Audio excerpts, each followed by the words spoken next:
51940727 ਦੇ ਉੱਤੇ। ਇਹਨਾਂ ਸਾਰਿਆਂ ਦਾ ਧੰਨਵਾਦ। ਜੇ ਤੁਸੀਂ ਵੀ ਇਸ ਪ੍ਰੋਗਰਾਮ ਨੂੰ ਸਪਾਂਸਰ ਕਰਨਾ ਚਾਹੁੰਦੇ ਹੋ, ਸੰਪਰਕ ਕਰ ਸਕਦੇ ਹੋ 408-722-7698 ਦੇ ਉੱਤੇ।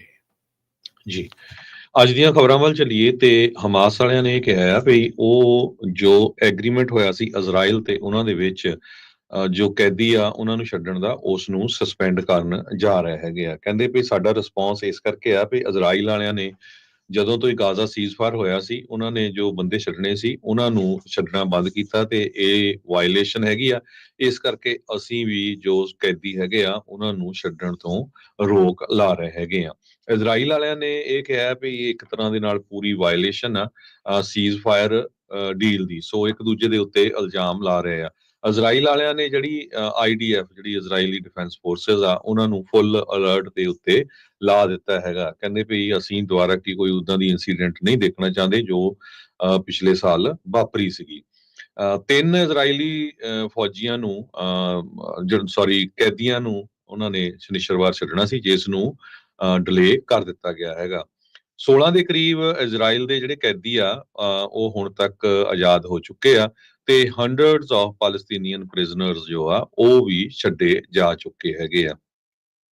5 ਥਾਈ ਦੇ ਨੈਸ਼ਨਲ ਸੀਗੇ ਜਿਨ੍ਹਾਂ ਚੋਂ ਜੋ ਛੱਡੇ ਗਏ ਆ ਤੇ 9 ਇਜ਼ਰਾਈਲ ਦੇ ਪਿਛਲੇ ਦਿਨਾਂ ਦੇ ਦੌਰਾਨ ਛੱਡੇ ਗਏ ਆ ਤੇ 1900 ਦੇ ਕਰੀਬ ਪੈਲਸਤੀਨੀਅਨ ਪ੍ਰਿਜ਼ਨਰਸ ਜੋ ਆ ਉਹਨਾਂ ਨੂੰ ਛੱਡਿਆ ਗਿਆ ਹੈਗਾ।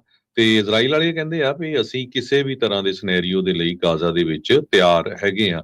ਜਦੋਂ ਤੋਂ ਪ੍ਰੈਜ਼ੀਡੈਂਟ ਟਰੰਪ ਉਹਨਾਂ ਨੇ ਸਟੇਟਮੈਂਟ ਜਾਰੀ ਕੀਤੀ ਆ ਵੀ ਗਾਜ਼ਾ ਸਾਨੂੰ ਦੇ ਦਿਓ ਤੇ ਅਸੀਂ ਡਿਵੈਲਪ ਕਰਾਂਗੇ ਤੇ ਬਾਕੀ ਮੂਵ ਹੋ ਜਾਓ, ਬਾਅਦ ਚ ਫਿਰ ਦੇਖਾਂਗੇ ਕੀ ਹੁੰਦਾ। ਉਸ ਤੋਂ ਬਾਅਦ ਲੋਕਾਂ ਦੇ ਵਿੱਚ ਕਾਫੀ ਜ਼ਿਆਦਾ ਜਿਹੜਾ ਗੁੱਸਾ ਹੈਗਾ, ਖਾਸ ਕਰਕੇ ਜਿਹੜੇ ਅਮਰੀਕਨ ਫਰੈਂਡਲੀ ਮੁਲਕ ਆ ਉਹ ਵੀ ਇਸ ਦਾ ਜਿਹੜਾ ਵਿਰੋਧ ਕਰ ਰਹੇ ਹੈਗੇ ਆ। ਅੱਜ ਇੱਕ ਵਾਰੀ ਫਿਰ ਰਾਸ਼ਟਰਪਤੀ ਟਰੰਪ ਹੋਣਾ ਨੇ ਜਿਹੜਾ ਗਾਜ਼ਾ ਪੱਟੀ ਨੂੰ ਖਰੀਦਣ ਦੀ, ਬਾਏ ਕਰਨ ਦੀ, ਓਨ ਕਰਨ ਦੀ ਜਿਹੜੀ ਉਹ ਗੱਲ ਨੂੰ ਦੁਹਰਾਇਆ। ਉਸ ਦੇ ਦਰਮਿਆਨ ਨਾਲ ਉਹਨਾਂ ਨੇ ਇਹ ਵੀ ਕਹਿ ਦਿੱਤਾ ਵੀ ਪੈਲਸਤੀਨੀਆਂ ਨੂੰ ਹੱਕ ਨਹੀਂ ਹੋਊਗਾ ਜਿਹੜੇ ਦੁਬਾਰਾ ਉਹਨਾਂ ਦੇ ਦੁਆਰਾ ਡਿਵੈਲਪ ਕੀਤੇ ਗਏ ਗਾਜ਼ਾ ਆ ਉਸ ਵਿੱਚ ਆ ਕੇ ਰਹਿਣ ਦਾ। ਸੋ ਫੌਕਸ ਨਿਊਜ਼ ਦੇ ਜਿਹੜੇ ਬ੍ਰੈਟ ਬਾਇਰ ਦੀ ਇੰਟਰਵਿਊ ਦੇ ਨਾਲ ਇੰਟਰਵਿਊ ਦੇ ਦੌਰਾਨ ਉਹਨਾਂ ਨੂੰ ਇਹ ਜਿਹੜਾ ਉਹ ਸਵਾਲ ਪੁੱਛਿਆ ਗਿਆ ਸੀ, ਜਿਸ ਵਿੱਚ ਉਹਨਾਂ ਨੇ ਕਿਹਾ ਵੀ ਨਹੀਂ, ਉਹਨਾਂ ਨੂੰ ਉੱਥੇ ਜਿਹੜਾ ਉਹ ਆਉਣ ਦਾ, ਰਹਿਣ ਦਾ ਹੱਕ ਨਹੀਂ ਹੋਊਗਾ ਕਿਉਂਕਿ ਉਹਨਾਂ ਨੂੰ ਅਸੀਂ ਮੱਚ ਬੈਟਰ ਹਾਊਸਿੰਗ ਜਿਹੜੀ ਮੱਚ ਬੈਟਰ ਆ ਉਹ ਉਹਨਾਂ ਨੂੰ ਦੇਵਾਂਗੇ। ਸੋ ਕਹਿੰਦੇ ਵੀ building permanent place for them ਜਿਹੜੀ ਉਹ ਹੋਊਗੀ। ਸੋ ਇਹ ਹੁਣ ਦੇਖਣ ਵਾਲੀ ਗੱਲ ਰਹੂਗੀ ਵੀ ਕਿਸ ਤਰੀਕੇ ਦੀ ਗੱਲ ਬਣਦੀ ਆ। ਇਹ ਵੀ ਜਿਹੜਾ ਹਰਜੋਤ ਸਿੰਘ ਜੀ ਪਤਾ ਲੱਗ ਰਿਹਾ ਇੱਕ ਜਿਹੜੇ ਵਾਸ਼ਿੰਗਟਨ ਜਾਂ ਨਿਊਯਾਰਕ ਦੀ ਇੱਕ ਟੌਪ ਦੀ ਯੂਨੀਵਰਸਿਟੀ ਦੇ ਜਿਹੜੇ ਪ੍ਰੋਫੈਸਰ ਆ ਉਹਨਾਂ ਨੇ ਰਾਸ਼ਟਰਪਤੀ ਟਰੰਪ ਨੂੰ ਇਹ ਜਿਹੜਾ ਗਾਜ਼ਾ ਪੱਟੀ ਵਾਲਾ ਪਲਾਨ ਆ ਉਹ ਨਸ਼ਰ ਜਿਹੜਾ ਉਹ ਕੀਤਾ ਸੀ, ਜਿਸ ਨੂੰ ਉਹ ਲਗਾਤਾਰ ਦੁਹਰਾ ਰਹੇ ਨੇ। ਇੱਥੋਂ ਤੱਕ ਵੀ ਉਹਨਾਂ ਦੇ ਜਿਹੜੇ ਜਵਾਈ ਆ ਜੈਰਡ ਕੁਸ਼ਨਰ, ਉਸ ਦਾ ਵੀ ਇਹ ਆਈਡੀਆ ਨਾਲ ਨਾਲ ਚੱਲ ਰਿਹਾ ਆ। ਉਧਰ ਜਾਰਡਨ ਦਾ ਜਿਹੜਾ ਕਿੰਗ ਅਬਦੁੱਲਾ ਦਾ ਸੈਕਿੰਡ ਆ ਉਹ ਵਾਈਟ ਹਾਊਸ ਦੇ ਵਿੱਚ ਕੱਲ ਨੂੰ ਉਹਨਾਂ ਨੇ ਪਹੁੰਚਣਾ ਆ ਤੇ ਕਹਿੰਦੇ ਵੀ ਉੱਥੇ ਇੱਕ ਬਹੁਤ ਵੱਡਾ ਡਿਸਕਸ਼ਨ ਪੁਆਇੰਟ ਰਹਿਣ ਵਾਲਾ ਆ ਗਾਜ਼ਾ ਪੱਟੀ ਦਾ ਇਹ ਜਿਹੜਾ ਪ੍ਰਪੋਜ਼ਲ, ਜਿਸ ਵਿੱਚ ਗਾਜ਼ਾ ਪੱਟੀ ਨੂੰ ਇਹ ਓਨ ਕਰਕੇ ਖਰੀਦ ਕੇ ਤੇ ਉੱਥੇ ਇੱਕ ਰੀਅਲ ਸਟੇਟ ਨੂੰ ਡਿਵੈਲਪ ਕਰਕੇ ਜਿਹੜਾ ਉਹ ਬਣਾਉਣਾ ਚਾਹੁੰਦੇ ਹੈਗੇ ਆ। ਐਤਵਾਰ ਜਿਹੜੇ ਰਾਸ਼ਟਰਪਤੀ ਟਰੰਪ ਆ ਉਹਨਾਂ ਨੇ ਗਾਜ਼ਾ ਨੂੰ ਡੈਮੋਲੇਸ਼ਨ ਸਾਈਟ ਵੀ ਜਿਹੜਾ ਉਹ ਆਖਿਆ। ਪੈਲਸਤੀਨ ਨੈਸ਼ਨਲ ਅਥਾਰਟੀ ਦੇ ਜਿਹੜੇ ਹੈੱਡ ਨੇ ਮਹਿਮੂਦ ਅਬਾਸ, ਉਹਨਾਂ ਨੇ ਕਿਹਾ ਵੀ ਇਹ ਸੀਰੀਅਸ ਵਾਇਲੇਸ਼ਨ ਹੈਗੀ ਆ ਇੰਟਰਨੈਸ਼ਨਲ ਲਾਅ ਦੀ। ਸਾਊਦੀ ਅਰੇਬੀਆ ਨੇ ਵੀ ਜਿਹੜਾ ਆ ਇਸ ਚੀਜ਼ ਦੇ ਵਿੱਚ ਜਿਹੜਾ ਉਹ ਆਖਿਆ ਆ, ਉਹ ਕਹਿੰਦੇ ਵੀ ਡਿਸਪਲੇਸ ਕਰਨਾ, ਪੈਲਸਤੀਨ ਨੂੰ ਅਨੈਕਸ ਕਰਨਾ, ਇਹ ਉਹਨਾਂ ਦੀ ਆਪਣੀ ਜਿਹੜੀ ਧਰਤੀ ਤੋਂ ਇਹ ਵੀ ਕੋਈ ਬਾੜੀ ਜਿਹੜੀ ਉਹ ਚੰਗੀ ਚੀਜ਼ ਨਹੀਂ ਹੈਗੀ। ਆਲਰੇਡੀ ਇਹ ਵੀ ਦੇਖੋ ਇਸ ਪ੍ਰਸ਼ਾਸਨ ਨੇ ਇੱਕ ਪਾਲਿਸੀ ਹੋਰ ਚੇਂਜ ਕਰ ਦਿੱਤੀ ਆ ਇਜ਼ਰਾਈਲੀ ਸੈਟਲਰਸ ਨੂੰ ਜਿਹੜਾ ਉਹ ਲੈ ਕੇ। ਜਿਹੜੇ ਇਜ਼ਰਾਈਲੀ ਸੈਟਲਰਸ ਵੈਸਟ ਬੈਂਕ ਦੇ ਵਿੱਚ ਜਾ ਕੇ ਕਬਜ਼ੇ ਕਰ ਰਹੇ ਸੀ ਪੈਲਸਤੀਨੀਆਂ ਨੂੰ ਉਹਨਾਂ ਦੀ ਜ਼ਮੀਨ ਤੋਂ ਲਾਹ ਕੇ, ਤੇ ਉਹ ਕਹਿੰਦੇ ਵੀ ਇਹ ਸਾਡੀ ਆ ਤੇ ਉਹ ਕਰ ਰਹੇ ਸੀ। ਬਾਈਡਨ ਪ੍ਰਸ਼ਾਸਨ ਉਹਨਾਂ ਦੇ ਉੱਤੇ ਲਾਉਂਦਾ ਸੀ ਰੋਕਾਂ, ਉਹਨਾਂ ਨੂੰ ਕਰਦਾ ਸੀ ਸੈਂਕਸ਼ਨ, ਪਰ ਟਰੰਪ ਹੁਣਾਂ ਨੇ ਉਹ ਸਾਰੀਆਂ ਜਿਹੜੀਆਂ ਸੈਂਕਸ਼ਨ ਉਹਨਾਂ ਸੈਟਲਰਸ ਦੇ ਉੱਤੋਂ ਜਿਹੜੀਆਂ ਉਹ ਚੁੱਕ ਦਿੱਤੀਆਂ ਹੈਗੀਆਂ। ਸੋ ਕਿਤੇ ਨਾ ਕਿਤੇ ਕਲੀਅਰ ਆ ਟਰੰਪ ਹੁਣਾਂ ਦੀ ਜਿਹੜੀ ਪਾਲਿਸੀ ਪੈਲਸਤੀਨ ਨੂੰ, ਗਾਜ਼ਾ ਨੂੰ ਜਿਹੜਾ ਉਹ ਲੈ ਕੇ ਵੀ ਕਿਸ ਤਰੀਕੇ ਦੇ ਨਾਲ ਉਹ ਇਸ ਦੇ ਵਿੱਚ ਅੱਗੇ ਜਿਹੜਾ ਉਹ ਵਧਣਾ ਚਾਹੁੰਦੇ ਹੈਗੇ ਆ। ਸੋ ਪਰ ਖਾਸਾ ਜਿਹੜਾ ਹਰਜੋਤ ਸਿੰਘ ਜੀ ਆਉਂਦੇ ਦਿਨਾਂ 'ਚ ਇੱਥੇ ਵੀ ਜਿਹੜਾ ਉਹ ਰੌਲਾ ਰੱਪਾ ਪੈਂਦਾ ਰਹਿਣਾ ਹੈਗਾ ਆ। ਜੀ। ਅਗਲੀ ਖਬਰ ਵੱਲ ਚਲੀਏ। ਅੱਜ ਪ੍ਰੈਜ਼ੀਡੈਂਟ ਡੋਨਲਡ ਟਰੰਪ ਹੁਣੀ ਅਨਾਉਂਸ ਕਰਨ ਜਾ ਰਿਹਾ ਵੀ ਉਹ ਸਟੀਲ ਤੇ ਐਲੂਮੀਨੀਅਮ ਦੇ ਉੱਤੇ 25% ਟੈਰਿਫ ਲਾਉਣ ਜਾ ਰਹੇ ਆ। ਮੋਰ ਕਹਿੰਦੇ ਪਈ ਡਿਊਟੀਜ਼ ਆਰ ਕਮਿੰਗ। ਕੈਨੇਡਾ ਤੇ ਮੈਕਸੀਕੋ ਵਾਲਿਆਂ ਨੂੰ ਹਜੇ 1 ਮਹੀਨੇ ਦੀ ਜਿਹੜੀ ਛੋਟ ਦਿੱਤੀ ਗਈ ਆ, ਪਰ ਇਸ ਸਟੀਲ ਤੇ ਐਲੂਮੀਨੀਅਮ ਦੇ ਸੰਬੰਧ ਦੇ ਵਿੱਚ ਉਹਨਾਂ ਨੇ ਇਹ ਕਿਹਾ ਵੀ 25% ਟੈਰਿਫ ਲੱਗੂਗਾ 에ਅਰ ਫੋਰਸ 1 ਦੇ ਉੱਤੇ ਜਦੋਂ ਉਹ ਫਲੋਰੀਡਾ ਤੋਂ ਨਿਊ ਆਰਲੀਨਜ਼ ਨੂੰ ਸੁਪਰਵਾਲ ਅਟੈਂਡ ਕਰਨ ਜਾ ਰਹੇ ਸੀਗੇ। ਜਦੋਂ ਉਹਨਾਂ ਨੂੰ ਪੁੱਛਿਆ ਗਿਆ ਐਲੂਮੀਨੀਅਮ, ਕਹਿੰਦੇ ਹਾਂਜੀ ਐਲੂਮੀਨੀਅਮ ਵੀ ਦੇ ਉੱਤੇ ਵੀ ਜਿਹੜਾ ਟੈਕਸ ਆ ਟੈਰਿਫ ਹੋਰ ਵਧਾਇਆ ਜਾਊਗਾ 25% ਦੇ ਕਰੀਬ। ਤੇ ਇਸ ਤੋਂ ਬਾਅਦ ਅਮਰੀਕਾ ਦੇ ਵਿੱਚ ਜਿਹੜੀ ਪਿਟਸਬਰਗ ਯੂਐਸ ਸਟੀਲ ਕੰਪਨੀ ਆ ਉਹਦੇ ਜਿਹੜੇ ਸਟਾਕ ਆ 8% ਜੰਪ ਕਰ ਗਏ। ਯੂਐਸ ਸਟੀਲ ਦੇ 5%, ਨਕਰ ਦੇ 8% ਤੇ ਸਟੀਲ ਡਾਇਨਾਮਿਕ ਦੇ 6% ਦੇ ਕਰੀਬ। ਇਹ ਜਿਹੜੀਆਂ ਸਾਰੀਆਂ ਯੂਐਸ ਦੀਆਂ ਕੰਪਨੀਆਂ ਹੈਗੀਆਂ ਆ। ਇਹਦੇ ਸੰਬੰਧ ਦੇ ਵਿੱਚ ਕਹਿੰਦੇ ਪਈ ਉਹਨਾਂ ਨੇ ਇਹ ਕਿਹਾ ਵੀ ਜੇ ਸਾਨੂੰ 130% ਚਾਰਜ ਕਰ ਰਹੇ ਹੈਗੇ ਆ ਕਈ ਚੀਜ਼ਾਂ ਦੇ ਉੱਤੇ ਤੇ ਅਸੀਂ ਕੁਝ ਨਹੀਂ ਚਾਰਜ ਕਰ ਰਹੇ, ਉਹ ਫਿਰ ਈਵਨ ਗਰਾਊਂਡ ਨਹੀਂ ਹੈਗੀ। ਚਾਈਨਾ ਵਾਲੇ ਦੂਸਰੇ ਪਾਸੇ ਇਹ ਕਹਿ ਰਹੇ ਆ ਵੀ ਉਹ ਹੁਣ ਇਸ ਵੱਲ ਦੇਖ ਕੇ ਵਾਲ ਸਟਰੀਟ ਜਰਨਲ ਰਿਪੋਰਟ ਕਰ ਰਿਹਾ ਵੀ ਅਸੀਂ ਤਿਆਰ ਹੋ ਰਹੇ ਹਾਂ ਵੀ ਜੋ ਗੂਗਲ ਆ, ਐਪਲ ਤੇ ਬ੍ਰੌਡਕਾਮ ਆ, ਉਹਨਾਂ ਦੇ ਉੱਤੇ ਜਿਹੜੇ ਆ ਐਂਟੀ ਟਰਸਟ ਲਾਸੂਟ ਜਿਹੜੇ ਕੀਤੇ ਜਾਊਗੇ, ਇਹਨਾਂ ਨੂੰ ਟਾਰਗੇਟ ਕੀਤਾ ਜਾਊਗਾ। ਬਿਲਕੁਲ। ਸੋ ਚਾਈਨਾ ਨੇ ਆਲਰੇਡੀ ਜਦ ਟਰੰਪ ਹੋਣਾ ਨੇ 10% ਜਿਹੜਾ ਟੈਰਿਫ ਆ ਚਾਈਨਾ ਦੇ ਸਮਾਨ ਦੇ ਉੱਤੇ ਲਾਉਣਾ ਸ਼ੁਰੂ ਕੀਤਾ ਸੀ, ਉਹਨਾਂ ਨੇ ਵੀ ਜਵਾਬੀ ਕਾਰਵਾਈ ਦੇ ਵਿੱਚ ਅਮਰੀਕਾ ਤੋਂ ਆ ਰਿਹਾ ਜਿਹੜਾ ਸਮਾਨ ਆ ਉਸ ਉੱਤੇ ਟੈਰਿਫ ਜਿਹੜਾ ਉਹ ਲਾਇਆ ਸੀ, ਤੇ ਨਾਲ ਦੇ ਨਾਲ ਉਦੋਂ ਗੂਗਲ ਦੀ ਜਿਹੜੀ ਜਾਂਚ ਆ ਉਹ ਸ਼ੁਰੂ ਇਹਨਾਂ ਨੇ ਕੀਤੀ ਸੀ।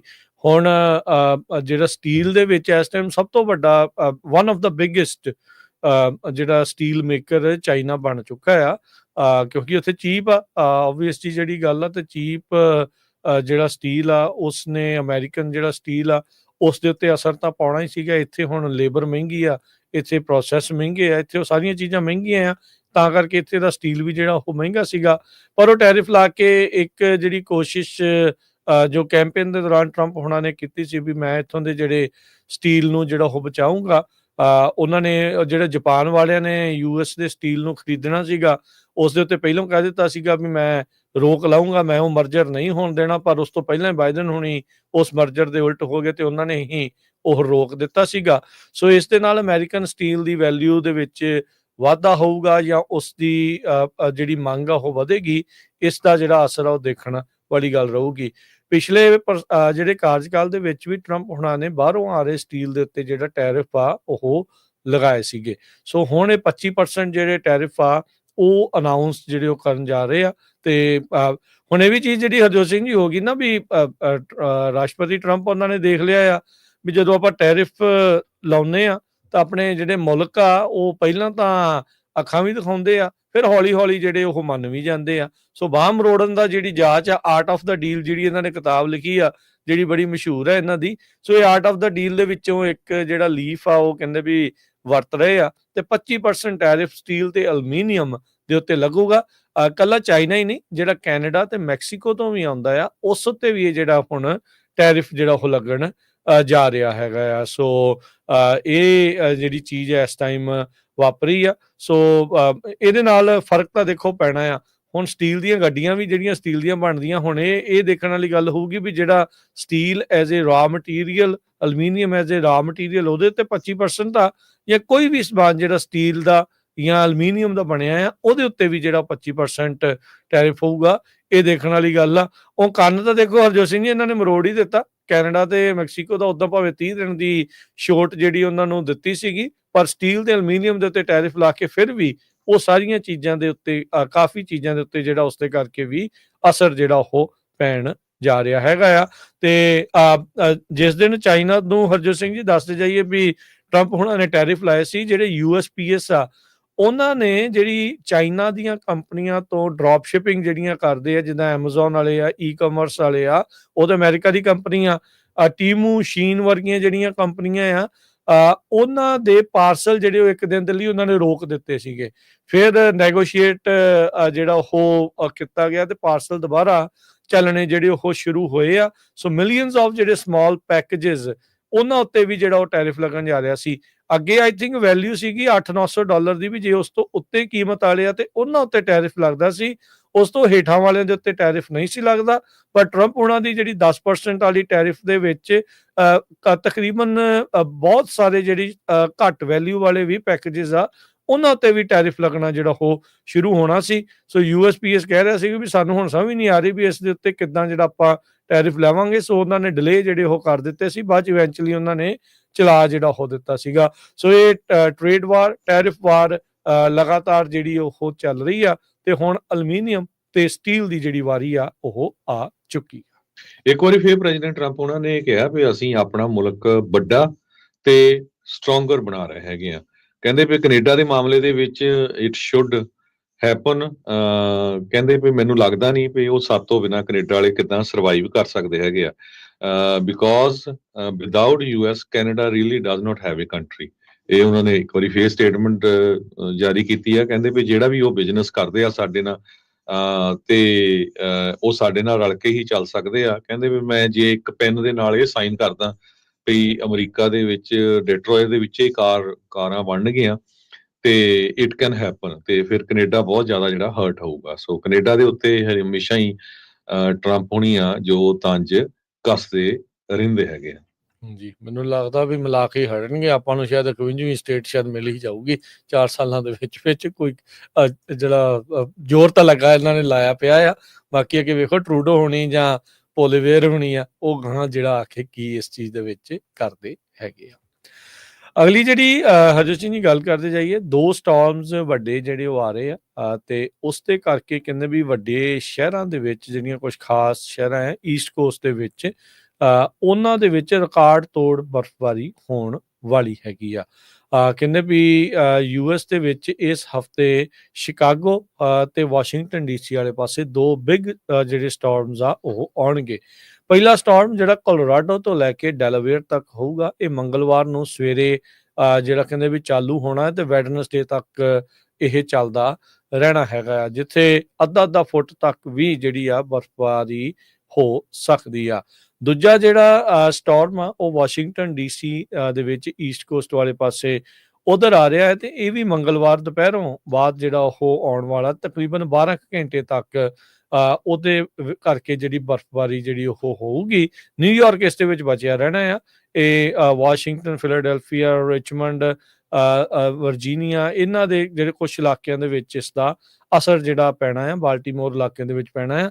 ਇੱਥੇ ਵੀ ਅੱਧਾ ਫੁੱਟ ਤੱਕ ਜਿਹੜੀ ਬਰਫ਼ਬਾਰੀ ਜਿਹੜੀ ਹੋਊਗੀ ਤੇ ਸਦਰਨ ਜਿਹੜੇ ਆ ਜਿੱਥੇ ਬਰਫ਼ਬਾਰੀ ਨਹੀਂ ਆ, ਇਸ ਸਟਾਰਮ ਦੇ ਚੱਲਦਿਆਂ ਭਾਰੀ ਜਿਹੜਾ ਉਹ ਮੀਂਹ ਆ ਸਕਦਾ ਆ ਤੇ ਜਿਸ ਦੇ ਕਰਕੇ ਫਲੈਸ਼ ਫਲੱਡਿੰਗ ਜਿਹੜੀ ਹੋਣ ਦੀ ਸੰਭਾਵਨਾ ਦੱਸੀ ਗਈ ਹੈਗੀ ਆ। ਸੋ ਜਿਹੜੇ ਵੀ ਲੋਕ ਇਹਨਾਂ ਇਲਾਕਿਆਂ ਦੇ ਵਿੱਚ ਰਹਿੰਦੇ ਆ, ਇਹਨਾਂ ਸਟਾਰਮਸ ਦੇ ਲਈ ਰੈਡੀ ਜਿਹੜਾ ਉਹ ਰਹੋ। ਤੇ ਜਿਹੜੇ ਟਰੱਕਰਸ ਖਾਸ ਕਰਕੇ ਇਹਨਾਂ ਇਲਾਕਿਆਂ 'ਚ ਟਰੈਵਲ ਕਰਦੇ ਆ, ਡਰਾਈਵ ਕਰਕੇ ਜਿਨ੍ਹਾਂ ਨੇ ਜਾਣਾ ਆ, ਤਾਂ ਉਹ ਵੀ ਜਿਹੜਾ ਮੌਸਮ ਦਾ ਵਿਸ਼ੇਸ਼ ਕਰਕੇ ਧਿਆਨ ਰੱਖੋ। ਕੱਲ ਵਿਚਟਾ ਕੈਂਸਸ ਦੇ ਵਿੱਚ ਹਰਜੋਤ ਸਿੰਘ ਜੀ ਇੱਕ ਵੀਡੀਓ ਇੰਨੀ ਵਾਇਰਲ ਹੋਈ ਇੱਕ ਰੋਡ ਦੀ, ਜਿੱਥੇ ਬਲੈਕ ਆਈਸ ਇੰਨੀ ਕੁ ਜ਼ਿਆਦਾ ਸੀ, ਕਹਿੰਦੇ ਵੀ 24 ਘੰਟਿਆਂ ਦੇ ਵਿੱਚ 700 ਤੋਂ ਵੱਧ ਜਿਹੜੇ ਲੋਕ ਆ ਸਪਿਨ ਆਊਟ ਹੋ ਕੇ ਐਕਸੀਡੈਂਟ ਜਿਹੜੇ ਉਹਨਾਂ ਦੇ ਹੋਏ, ਰੋਡ ਤੋਂ ਬਾਹਰ ਜਿਹੜੇ ਉਹ ਡਿੱਗੇ, ਆਪਸ ਦੇ ਵਿੱਚ ਜਿਹੜੇ ਉਹ ਟਕਰਾਏ 24 ਘੰਟਿਆਂ ਦੇ ਵਿੱਚ। ਸੋ ਬਲੈਕ ਆਈਸ ਬਹੁਤ ਹੀ ਖਤਰਨਾਕ ਜਿਹੜੀ ਉਹ ਚੀਜ਼ ਹੁੰਦੀ ਆ, ਦਿਸਦੀ ਨਹੀਂ ਹੁੰਦੀ, ਕਈ ਵਾਰੀ ਪਤਾ ਨਹੀਂ ਲੱਗਦਾ ਤੇ ਉਹਦੇ ਕਰਕੇ ਨੁਕਸਾਨ ਜਿਹੜਾ ਆ ਉਹ ਜ਼ਿਆਦਾ ਹੋ ਜਾਂਦਾ ਆ। ਜਦੋਂ ਵੀ ਇਦਾਂ ਦਾ ਮੌਸਮ ਹੋਵੇ, ਸਲਿਕ ਰੋਡਸ ਹੋਣ, ਸਲਿਪਰੀ ਰੋਡਸ ਹੋਣ, ਬਲੈਕ ਆਈਸ ਦੀ ਸੰਭਾਵਨਾ ਹੋਵੇ, ਤਾਂ ਸਪੀਡ ਆਪਣੀ ਜਿਹੜੀ ਭਾਈ ਸਲੋ ਕਰਕੇ ਜਿਹੜੀ ਜ਼ਰੂਰ ਰੱਖਣੀ ਚਾਹੀਦੀ ਆ। ਪਰ ਰਿਕਾਰਡ ਤੋੜ ਬਰਫ਼ਬਾਰੀ ਇਹਨਾਂ 2 ਸਟਾਰਮਸ ਦੇ ਚੱਲਦਿਆਂ ਡੈਟਰੋਇਟ, ਸ਼ਿਕਾਗੋ ਵਾਲਾ ਇਲਾਕਾ ਉਧਰ ਤੇ ਵਾਸ਼ਿੰਗਟਨ DC ਵਾਲੇ ਇਲਾਕੇ ਦੇ ਵਿੱਚ ਆਉਂਦੇ ਦਿਨਾਂ 'ਚ ਪੈਣ ਜਾ ਰਹੀ ਹੈਗੀ ਆ। ਜੀ, ਅਗਲੀ ਖਬਰ ਜੋ ਡੌਜ ਦੇ ਨਾਲ ਸੰਬੰਧਿਤ ਆ, ਜੋ ਟਰੰਪ ਹੋਣਾ ਨੂੰ ਇੱਕ ਨਵੀਂ ਪਾਵਰ ਦਿੱਤੀ ਗਈ ਹੈਗੀ ਆ, ਉਸ ਦੇ ਤਹਿਤ ਬਹੁਤ ਸਾਰੇ ਹੁਣ ਲਾ ਸੂਟਸ ਚੱਲ ਰਹੇ ਆ। ਪਰ US ਏਡ ਏਜੰਸੀ ਜਿਸ ਤਰ੍ਹਾਂ ਉਹਨਾਂ ਨੇ ਸ਼ਟਡਾਊਨ ਕੀਤੀ ਆ, ਉਹਦੇ ਨਾਲ ਹਜ਼ਾਰਾਂ ਲੋਕ ਘਰ ਬੈਠ ਗਏ ਆ। ਬਹੁਤ ਸਾਰੇ ਮੁਲਕਾਂ ਦੇ ਵਿੱਚ ਇਹਨਾਂ ਦੇ ਆਫਿਸ ਸੀ ਜੋ ਯੂਐਸ ਫਾਈਨੈਂਸ਼ੀਅਲ ਏਡ ਦਿੰਦਾ ਸੀ ਵੱਖ-ਵੱਖ ਪ੍ਰੋਜੈਕਟਸ ਦੇ ਲਈ, ਚਾਹੇ ਐਜੂਕੇਸ਼ਨ ਦੇ ਲਈ, ਬੱਚਿਆਂ ਦੇ ਲਈ, ਹੋਰ ਬਿਮਾਰੀਆਂ ਦੇ ਇਲਾਜ ਦੇ ਲਈ, ਉਹ ਸਾਰੇ ਇੱਕਦਮ ਸ਼ਟ ਡਾਊਨ ਹੋ ਗਏ ਹੈਗੇ ਆ। ਸੋ ਇਸ ਦੇ ਸੰਬੰਧ ਦੇ ਵਿੱਚ ਬਹੁਤ ਜਿਹੜੇ ਬੱਚੇ ਆ ਜਦੋਂ ਨਵੇਂ ਗ੍ਰੈਜੂਏਟ ਹੁੰਦੇ ਆ, ਉਹ ਵੱਖ-ਵੱਖ ਫੈਡਰਲ ਗਵਰਨਮੈਂਟ ਦੀਆਂ ਏਜੰਸੀਜ਼, ਆਫਿਸਿਸ ਦੇ ਵਿੱਚ ਇੰਟਰਨਸ਼ਿਪ ਅਪਲਾਈ ਕਰਦੇ ਆ। ਕਈਆਂ ਨੂੰ ਹੁਣ ਜਿੱਦਾਂ ਕਿਉਂਕਿ ਸਮਰ ਦੇ ਵਿੱਚ ਉਹ ਇੰਟਰਨਸ਼ਿਪ ਹੁੰਦੀ ਆ ਜਦੋਂ ਛੁੱਟੀਆਂ ਹੁੰਦੀਆਂ, ਤੇ ਬੱਚਿਆਂ ਨੂੰ ਆਲਰੇਡੀ ਨੋਟਿਸ ਆਏ ਹੋਏ ਸੀ ਕਿ ਹਾਂ ਤੁਹਾਡੀ ਜਿਹੜੀ ਇੰਟਰਨਸ਼ਿਪ ਆ ਇਸ ਏਜੰਸੀ ਦੇ ਵਿੱਚ ਜਾਂ ਇਸ ਆਫਿਸ ਦੇ ਵਿੱਚ ਅਪਰੂਵਡ ਆ ਤੇ ਤੁਸੀਂ ਜੁਆਇਨ ਕਰ ਸਕਦੇ ਹੈਗੇ ਆ। ਇਹਦੇ ਸੰਬੰਧ ਦੇ ਵਿੱਚ ਅੱਜ ਵਾਸ਼ਿੰਗਟਨ ਪੋਸਟ ਨੇ ਕਾਫੀ ਵੱਡਾ ਜਿਹੜਾ ਆਰਟੀਕਲ ਛਾਪਿਆ ਪਈ ਜਿਹੜੀਆਂ ਇੰਟਰਨਸ਼ਿਪਸ ਆ ਇਹ ਰਿਸੈਂਡ ਕਰ ਦਿੱਤੀਆਂ ਗਈਆਂ ਆ, ਜੌਬਸ ਗਵਾਚ ਗਈਆਂ, ਮੁੱਕ ਗਈਆਂ ਆ, ਤੇ ਫੋਰਨ ਅਫੇਅਰ ਸਟੂਡੈਂਟਸ ਹੁਣ ਪੁੱਛ ਰਹੇ ਆ ਵੀ ਸਾਡਾ ਕੀ ਬਣੂਗਾ। ਇਸੇ ਤਰ੍ਹਾਂ ਉਹਨਾਂ ਨੇ ਇੱਕ ਜਾਸਮੀਨ ਮਿਰਹਾਜੀ ਕਰਕੇ ਬੱਚੀ ਆ, ਉਹ ਕਹਿੰਦੀ ਵੀ ਮੈਂ 3 ਸਾਲ American university school of international services ਦੇ ਵਿੱਚ ਪੜ੍ਹੀ ਆ, ਤੇ ਹੁਣ ਮੇਰੀ ਜਿਹੜੀ ਇੰਟਰਨਸ਼ਿਪ ਸੀਗੀ ਉਹ ਇਹ ਏਜੰਸੀ ਦੇ ਵਿੱਚ ਹੋਣੀ ਸੀਗੀ, ਤੇ ਉਹਨਾਂ ਨੇ ਆਲਰੇਡੀ ਲੈਟਰ ਭੇਜ ਦਿੱਤਾ ਵੀ ਤੁਹਾਡੀ ਜਿਹੜੀ ਇੰਟਰਨਸ਼ਿਪ ਆ ਉਸ ਨੂੰ ਖਤਮ ਕੀਤਾ ਜਾਂਦਾ। ਇਹ ਇਰਾਨੀਅਨ ਮੂਲ ਦੀ ਸਟੂਡੈਂਟ ਆ, ਉਹ ਕਹਿੰਦੀ ਵੀ ਹੁਣ ਮੁੜ ਕੇ ਮੈਨੂੰ ਫੇਰ ਜੋ ਵਾਪਸ ਇਰਾਨ ਜਾਣਾ ਪਊਗਾ। ਜਿਸੇ ਦਿਨ ਟਰੰਪ ਉਹਨਾਂ ਨੇ ਆਪਣਾ ਚਾਰਜ ਸਾਂਭਿਆ ਸੀ, ਪਹਿਲੇ ਦਿਨ ਹੀ ਜਦੋਂ ਉਹਨਾਂ ਨੂੰ ਪਾਵਰ ਮਿਲੀ ਸੀ, ਉਸੇ ਦਿਨ ਤੋਂ ਉਹਨਾਂ ਨੇ ਜੋ ਫੈਡਰਲ ਏਜੰਸੀਜ਼ ਹੈਗੀਆਂ ਜਿਨ੍ਹਾਂ ਦੇ ਵਿੱਚ ਸਿਵਲ ਸਰਵਿਸਿਜ਼ ਦੇ ਬਹੁਤ ਸਾਰੇ EMPLOYEE ਆ, ਉਹਨਾਂ ਨੂੰ ਕੱਟ ਕਰਨਾ ਸ਼ੁਰੂ ਕਰ ਦਿੱਤਾ ਸੀ। ਤੇ ਇੱਕ ਤਾਂ ਈਮੇਲ ਵੀ ਲਿਖ ਦਿੱਤੀ ਸੀ ਵੀ ਹੁਣ ਰਿਜ਼ਾਈਨ ਕਰ ਜਾਓ, ਤੇ ਉਹ ਫਿਰ ਜੋ ਤੁਹਾਨੂੰ ਸਤੰਬਰ ਤੱਕ ਤਨਖਾਹ ਮਿਲਦੀ ਰਹੂਗੀ। ਇਹ ਲੇਟੈਸਟ ਨਿਊਜ਼ ਦੇ ਮੁਤਾਬਕ 40,000 ਤੋਂ ਵੱਧ ਲੋਕਾਂ ਨੇ ਆਲਰੇਡੀ ਰਿਜ਼ਾਈਨ ਵੀ ਕਰ ਦਿੱਤਾ ਹੈਗਾ। ਤੇ ਹੁਣ ਜਿਸ ਤਰ੍ਹਾਂ USAID ਏਜੰਸੀ ਇਹਨਾਂ ਦੇ 10,000 ਦੇ ਕਰੀਬ EMPLOYEE ਸੀ, ਉਹ ਸਾਰਿਆਂ ਨੂੰ ਹੁਣ ਛੁੱਟੀ ਹੋ ਜਾਣੀ ਹੈਗੀ ਆ। ਸੋ ਜਿਹੜੇ ਇਕੱਲੇ ਇਹ ਲੋਕ ਜੌਬਸ ਕਰਦੇ ਆ ਉਹਨਾਂ ਦੇ ਉੱਤੇ ਅਸਰ ਨਹੀਂ ਹੋਇਆ। ਜਿਹੜੇ ਲੋਕਾਂ ਨੂੰ ਫਾਈਨੈਂਸ਼ੀਅਲ ਏਡ ਮਿਲਦੀ ਸੀ ਬਹੁਤ ਸਾਰੇ ਮੁਲਕਾਂ ਦੇ ਵਿੱਚ, ਜਿਹੜੇ ਗਰੀਬ ਮੁਲਕ ਥਰਡ ਵਰਲਡ ਕੰਟਰੀਜ਼ ਹੈਗੇ ਆ, ਐਜੂਕੇਸ਼ਨ ਦੇ ਲਈ, ਵਿਮਨ ਰਾਈਟਸ ਦੇ ਲਈ, ਹਿਊਮਨ ਰਾਈਟਸ ਦੇ ਲਈ, ਫੂਡ ਦੇ ਲਈ, ਹੈਲਥ ਦੇ ਲਈ, ਉਹ ਸਾਰਾ ਕੁਝ ਜਿਹੜਾ ਆ ਬੰਦ ਹੋ ਗਿਆ। ਇਸੇ ਤਰ੍ਹਾਂ ਜਾਰਡਨ ਤੋਂ ਖਬਰ ਆ ਰਹੀ ਵੀ ਜਾਰਡਨ ਦੇ ਵਿੱਚ ਜਿਹੜਾ USAID ਦਾ ਆਫਿਸ ਸੀ, ਉਹਨਾਂ ਦੇ 7600 ਦੇ ਕਰੀਬ EMPLOYEE ਸੀਗੇ। ਉਹ ਸਾਰੇ ਜਿਹੜੇ EMPLOYEE ਆ ਉਹ ਹੁਣ ਉਹਨਾਂ ਨੂੰ ਛੁੱਟੀ ਕਰ ਦਿੱਤੀ ਗਈ ਹੈਗੀ ਆ। ਸਟੀਵਨ ਰੈਡਲੈਟ ਡਾਇਰੈਕਟਰ ਹੈਗੇ ਆ Georgetown university global human development program ਦੇ, ਉਹਨਾਂ ਨੇ ਇਹ ਕਿਹਾ ਆ ਵੀ ਉਹਨਾਂ ਨੂੰ ਘੱਟੋ ਘੱਟ 30 ਕਾਲਾਂ ਆ ਚੁੱਕੀਆਂ ਉਹਨਾਂ ਦੇ ਗ੍ਰੈਜੂਏਟ ਸਟੂਡੈਂਟਸ ਦੀਆਂ ਵੀ ਸਾਡੀ ਇੰਟਰਨਸ਼ਿਪ ਹੁਣ ਖਤਮ ਹੋ ਜਾਊਗੀ ਤੇ ਹੁਣ ਸਾਡਾ ਕੀ ਬਣੂਗਾ। ਕਿਉਂਕਿ ਬਹੁਤ ਸਾਰੀਆਂ ਜਿਹੜੀਆਂ ਯੂਨੀਵਰਸਿਟੀਜ਼ ਆ ਉੱਥੇ ਇਸ ਤਰ੍ਹਾਂ ਦੀ ਐਜੂਕੇਸ਼ਨ ਦਿੱਤੀ ਜਾਂਦੀ ਆ ਵੀ ਵੱਖ-ਵੱਖ ਮੁਲਕਾਂ 'ਚ ਜਾ ਕੇ ਕਿਸ ਤਰ੍ਹਾਂ ਜਿਹੜੀ ਡੈਮੋਕ੍ਰੇਸੀ ਆ ਉਹਨੂੰ ਐਕਸਪੈਂਡ ਕਰਨਾ। ਇਸੇ ਕਰਕੇ ਤੁਸੀਂ ਦੇਖਿਆ ਹੋਊਗਾ ਵੀ ਜਿਹੜੇ ਡਿਕਟੇਟਰ ਟਾਈਪ ਦੇ ਲੋਕ ਹੈਗੇ ਆ, ਖਾਸ ਕਰਕੇ ਰਸ਼ੀਆ ਦਾ ਪ੍ਰੈਜ਼ੀਡੈਂਟ, ਟਰਕੀ ਦਾ ਪ੍ਰੈਜ਼ੀਡੈਂਟ, ਉਹ ਖੁਸ਼ ਹੋਏ ਸੀ ਕਿ ਟਰੰਪ ਉਹਨਾਂ ਨੇ ਜੋ USAID ਆ ਇਸ ਏਜੰਸੀ ਨੂੰ ਬੰਦ ਕਰ ਦਿੱਤਾ ਹੈਗਾ। American school of international services ਇਹ ਸੋਚ ਰਿਹਾ ਵੀ ਜੋ ਟਰੰਪ ਤੇ ਲੋਨ ਮਸਕ ਹੋਣੀ US-DOS ਸਰਵਿਸ ਕਰ ਰਹੇ ਆ, ਇਹ ਇੱਕ ਤਰ੍ਹਾਂ ਨਾਲ ਬੰਪ ਆ ਉਹਨਾਂ ਐਪਲੀਕੇਸ਼ਨਸ ਦੇ ਵਿੱਚ ਜੋ ਬੱਚੇ ਜਿਨ੍ਹਾਂ ਦਾ ਇੰਟਰਸਟ ਆ ਵੀ ਅਸੀਂ ਗਵਰਨਮੈਂਟ ਦੇ ਵਿੱਚ ਐਂਟਰ ਹੋਣਾ ਆ, ਚਾਹੇ ਉਹ ਵਰਲਡ ਵਾਈਡ ਕਿਸੇ ਵੀ ਸਰਕਾਰ ਦੇ ਵਿੱਚ ਹੋਵੇ। ਜਿਸ ਤਰ੍ਹਾਂ ਮੈਂ ਪਹਿਲਾਂ ਇੱਕ ਸਟੂਡੈਂਟ ਦਾ ਮੈਂਸ਼ਨ ਕੀਤਾ ਵੀ ਇਰਾਨ ਤੋਂ ਉਹ ਬੱਚੀ ਆਈ ਆ, ਇੱਥੇ 3 ਸਾਲ ਯੂਨੀਵਰਸਿਟੀ 'ਚ ਪੜ੍ਹੀ ਆ, ਹੁਣ ਉਹਨੇ ਇੰਟਰਨਸ਼ਿਪ ਕਰਨੀ ਸੀ ਤੇ ਅਲਟੀਮੇਟਲੀ ਹੁਣ ਮੁਲਕ ਆਪਣੇ ਜਾਣਾ ਸੀ ਤੇ ਉੱਥੇ ਇੰਪਰੂਵਮੈਂਟ ਹੋਣੀ ਸੀ। ਜੋ ਹਾਲ ਇਰਾਨ ਦੇ ਵਿੱਚ ਲੇਡੀਜ਼ ਦਾ ਆ, ਇਕੱਲਾ ਇਰਾਨ ਨਹੀਂ, ਖਾਸ ਕਰਕੇ ਬਹੁਤ ਸਾਰੇ ਮੁਸਲਮਾਨ ਮੁਲਕਾਂ ਦੇ ਵਿੱਚ, ਉਹ ਆਪਾਂ ਸਾਰਿਆਂ ਨੂੰ ਪਤਾ ਹੀ ਆ। ਸੋ ਇੱਕ ਤਰ੍ਹਾਂ ਨਾਲ ਇੰਟਰਨਲੀ ਅਮਰੀਕਾ ਇਹ ਵੀ ਕੋਸ਼ਿਸ਼ ਕਰਦਾ ਸੀ ਪੂਰੀ ਦੁਨੀਆ ਦੇ ਵਿੱਚ ਜਿਹੜੇ ਲੇਡੀਜ਼ ਆ, ਬੀਬੀਆਂ ਆ, ਉਹਨਾਂ ਨੂੰ ਵੀ ਬਰਾਬਰ ਦਾ ਜਿਹੜਾ ਹੱਕ ਆ ਉਹ ਮਿਲੇ।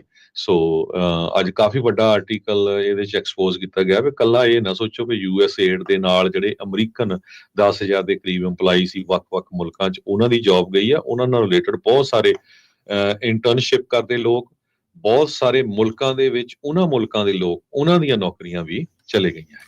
ਡੌਜ ਨੂੰ ਲੈ ਕੇ ਜਿਹੜਾ ਹਰਜੋਤ ਸਿੰਘ ਜੀ ਕਈ ਜਿਹੜੇ ਲਾਸੂਟ ਇਸ ਟਾਈਮ ਅਦਾਲਤ ਦੇ ਵਿੱਚ ਚੱਲ ਰਹੇ ਨੇ, ਟ੍ਰੈਜਰੀ ਡਿਪਾਰਟਮੈਂਟ ਦੇ ਜਿਹੜੇ ਸਾਬਕਾ ਜਿਹੜੇ ਸਕੱਤਰ ਦਾ ਉਹ ਕਹਿੰਦੇ ਵੀ ਚਿੰਤਾ ਜਤਾ ਰਹੇ ਆ ਵੀ ਡੌਜ ਦੇ ਜਿਹੜੇ ਪੇਮੈਂਟ ਸਿਸਟਮਸ ਕਿੱਦਾਂ ਆ। ਕਹਿੰਦੇ ਵੀ ਕੁਝ ਕਾਲਜ ਦੇ ਸਟੂਡੈਂਟਸ ਕੁਛ ਜਿਹੜੇ ਅਜੇ ਬਾਲਗ ਵੀ ਨਹੀਂ ਜਿਹੜੇ ਪੂਰੇ ਹੋਏ, ਕਈ ਜਿਹੜੇ ਇਹਨਾਂ ਦੇ ਜਿਹੜੇ EMPLOYEE ਆ ਉਹ ਅਮਰੀਕਨਸ ਦੀ ਬਹੁਤ ਹੀ ਜ਼ਿਆਦਾ ਸੈਂਸਿਟਿਵ ਇਨਫੋਰਮੇਸ਼ਨ ਉਹਨਾਂ ਦੇ ਕੋਲ ਆ। ਰੀਸੈਂਟਲੀ ਡੌਜ ਦੇ ਇੱਕ EMPLOYEE ਦਾ ਚੰਗਾ ਰੌਲਾ ਜਿਹੜਾ ਉਹ ਪਿਆ ਸੀਗਾ। ਉਹਨੇ ਕਹਿ ਲਓ ਵੀ ਨਸਲਵਾਦੀ ਜਿਹੜੀਆਂ ਟਿੱਪਣੀਆਂ ਜਿਹੜੀਆਂ ਉਹ ਕਰ ਦਿੱਤੀਆਂ, ਉਸਨੂੰ ਫਾਇਰ ਕਰਨ ਦੀ ਜਿਹੜੀ ਚਰਚਾ ਜਿਹੜੀ ਉਹ ਚੱਲੀ ਸੀਗੀ।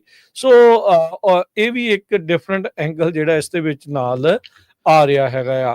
ਟ੍ਰੈਜਰੀ ਡਿਪਾਰਟਮੈਂਟ ਦੇ ਜਿਹੜੇ ਸਕੱਤਰ ਆ ਉਹਨਾਂ ਨੇ ਇੱਕ op ed ਅੱਜ ਓਪੀਨੀਅਨ ਐਡੀਟੋਰੀਅਲ ਜਿਹੜਾ ਆ ਉਹ ਲਿਖਿਆ ਆ, ਜਿਸ ਵਿੱਚ ਉਹਨਾਂ ਨੇ ਚਿੰਤਾ ਜਿਹੜੀ ਜਤਾਈ ਹੈ। ਕਹਿੰਦੇ ਵੀ ਇਲਨ ਮਸਕ ਦਾ department of government efficiency gained access to federal payment ਜਿਹੜਾ ਉਹ ਸਿਸਟਮ। ਨਿਊਯਾਰਕ ਟਾਈਮਸ ਦੇ ਵਿੱਚ ਜਿਹੜੇ 5 ਸਾਬਕਾ ਜਿਹੜੇ ਡੈਮੋਕ੍ਰੇਟ ਪਾਰਟੀ ਦੇ ਟ੍ਰੈਜਰੀ ਸਕੱਤਰ ਆ ਉਹਨਾਂ ਨੇ ਜਿਹੜਾ ਉਹ ਕਿਹਾ ਸੀਗਾ, ਕਹਿੰਦੇ ਵੀ faithful execution of the law and constitution of US ਦੇ ਆਧਾਰ ਦੇ ਉੱਤੇ ਇਹ ਸਰਵਿਸ ਜਿਹੜੀ ਉਹ ਬਣੀ ਸੀਗੀ ਤੇ ਹੁਣ ਇਸ ਦੇ ਬਾਬਤ ਇਹ ਕੁਝ ਚੱਲ ਰਿਹਾ ਆ।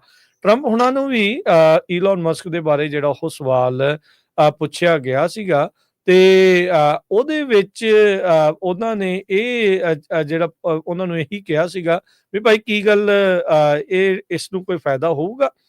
ਜਿਹੜਾ ਮਸਕ ਨੂੰ ਕਹਿੰਦਾ ਵੀ ਮੈਨੂੰ ਲੱਗਦਾ ਤਾਂ ਨਹੀਂ ਆ। ਟਰੰਪ ਉਹਨਾਂ ਦਾ ਜਵਾਬ ਸੀਗਾ ਵੀ ਮਸਕ ਨੂੰ ਕਿਸੇ ਤਰੀਕੇ ਦਾ ਕੋਈ ਫਾਇਦਾ ਜਿਹੜਾ ਉਹ ਹੋਊਗਾ, ਉਹ ਤੇ ਫਰਾਡ ਤੇ ਜਿਹੜਾ ਵੇਸਟ ਆ ਉਸ ਨੂੰ ਸਰਕਾਰ ਦੇ ਵਿੱਚੋਂ ਕੱਢਣ ਦੀ ਜਿਹੜੀ ਕੋਸ਼ਿਸ਼ ਆ ਉਹ ਕਰ ਰਿਹਾ। ਸੋ ਈਲਨ ਮਸਕ ਦੀ ਪਿੱਠ ਜਿਹੜੀ ਆ ਪੂਰੀ ਤਰ੍ਹਾਂ ਥਾਪੜੀ ਆ ਜਿਹੜੇ ਪ੍ਰੈਜ਼ੀਡੈਂਟ ਟਰੰਪ ਆ ਉਹਨਾਂ ਦੇ ਜਿਹੜਾ ਉਹ ਦੁਆਰਾ। ਕਹਿੰਦੇ ਮੈਂ ਤੇ ਇਸ ਗੱਲੋਂ ਹੈਰਾਨ ਆ ਮੈਨੂੰ ਟਾਈਮ ਕਿੱਥੋਂ ਮਿਲ ਰਿਹਾ ਇਹ ਸਾਰਾ ਕੁਝ ਜਿਹੜਾ ਉਹ ਕਰਨ ਦਾ। ਉਹ ਤਾਂ ਆਲਰੇਡੀ ਇੰਨਾ ਬਿਜ਼ੀ ਹੈਗਾ ਆ। ਸੋ ਡੌਜ ਨੂੰ ਆਲਰੇਡੀ ਕਈ ਜਿਹੜੇ ਲਾਸੂਟਸ ਆ ਉਸ ਦਾ ਸਾਹਮਣਾ ਕਰਨਾ ਪੈ ਰਿਹਾ ਹੈ। ਟ੍ਰੈਜਰੀ ਡਿਪਾਰਟਮੈਂਟ ਜੋ ਕਿ ਅਮਰੀਕਾ ਦਾ ਫੈਡਰਲ ਪੇਮੈਂਟ ਸਿਸਟਮ ਹੈਗਾ ਆ, ਉਹ $6 ਟ੍ਰਿਲੀਅਨ ਹਰ ਸਾਲ ਉਹਨਾਂ ਦੇ ਪੇਮੈਂਟ ਸਿਸਟਮ ਦੇ ਵਿੱਚੋਂ ਆਉਂਦੇ ਜਾਂਦੇ ਨੇ ਤੇ ਉਹਦਾ ਕੰਟਰੋਲ ਹੁਣ ਡੌਜ ਦੇ ਹੱਥ ਦੇ ਵਿੱਚ ਹੈਗਾ ਆ। ਕਈ ਡੈਮੋਕ੍ਰੇਟਸ ਦੇ ਜਿਹੜੇ ਡੌਜ ਦੇ ਡਿਪਾਰਟਮੈਂਟ ਦੇ ਵਿੱਚ ਦਾਖਲ ਹੋਣ ਦੀ ਵੀ ਕੋਸ਼ਿਸ਼ ਕੀਤੀ ਸੀਗੀ ਲਾਅ ਮੇਕਰਸ ਨੇ, ਪਰ ਉਹਨਾਂ ਨੂੰ ਉੱਥੇ ਅੰਦਰ ਨਹੀਂ ਸੀ ਜਿਹੜਾ ਉਹ ਵੜਨ ਦਿੱਤਾ ਗਿਆ। ਕਹਿੰਦੇ ਵੀ ਸਾਨੂੰ ਨਹੀਂ ਪਤਾ ਤੁਸੀਂ ਕੌਣ ਆ। ਉਹ ਵੀ ਅੱਗੋਂ ਪੂਰੇ ਬਸ ਜਿਹੜਾ ਉਹ ਸੁਭਾਅ ਆ ਡੌਜ ਵਾਲੇ ਹੀ ਆ, ਉਹਨਾਂ ਦੇ ਸਿਕਿਉਰਿਟੀ ਵਾਲੇ ਆ ਉੱਥੇ ਇਸ ਟਾਈਮ ਰੱਖੀ ਬੈਠੇ ਆ। ਸੋ ਕਾਫੀ ਜਿਹੜੇ ਮਸਲੇ ਆ ਉਹ ਇਸ ਟਾਈਮ ਜਿਹੜੇ ਚੱਲ ਰਹੇ ਆ ਡੌਜ ਦੇ ਨਾਲ ਸੰਬੰਧਿਤ ਹੈ।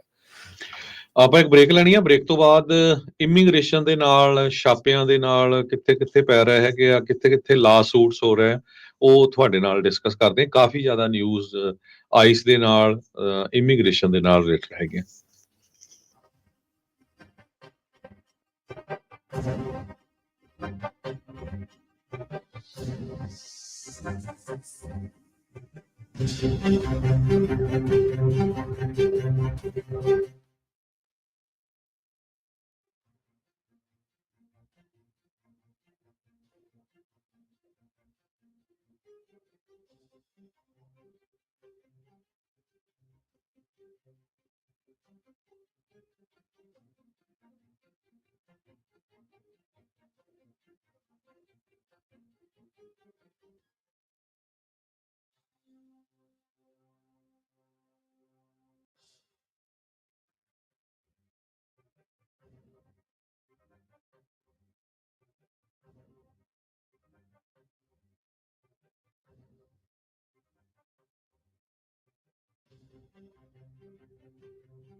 ਬ੍ਰੇਕ ਤੋਂ ਬਾਅਦ ਇੱਕ ਵਾਰੀ ਫਿਰ ਆਪ ਸਭ ਦਾ ਸਵਾਗਤ ਹੈ। ਸੋ ਪ੍ਰੋਗਰਾਮ ਚੱਲ ਰਿਹਾ ਜੀ ਇਸ time update America. Harjot Singh ji, ਜੀ ਆਇਆਂ ਨੂੰ ਇੱਕ ਵਾਰੀ ਫਿਰ ਸਵਾਗਤ ਹੈ ਜੀ। ਸਤਿ ਸ੍ਰੀ ਅਕਾਲ ਜੀ।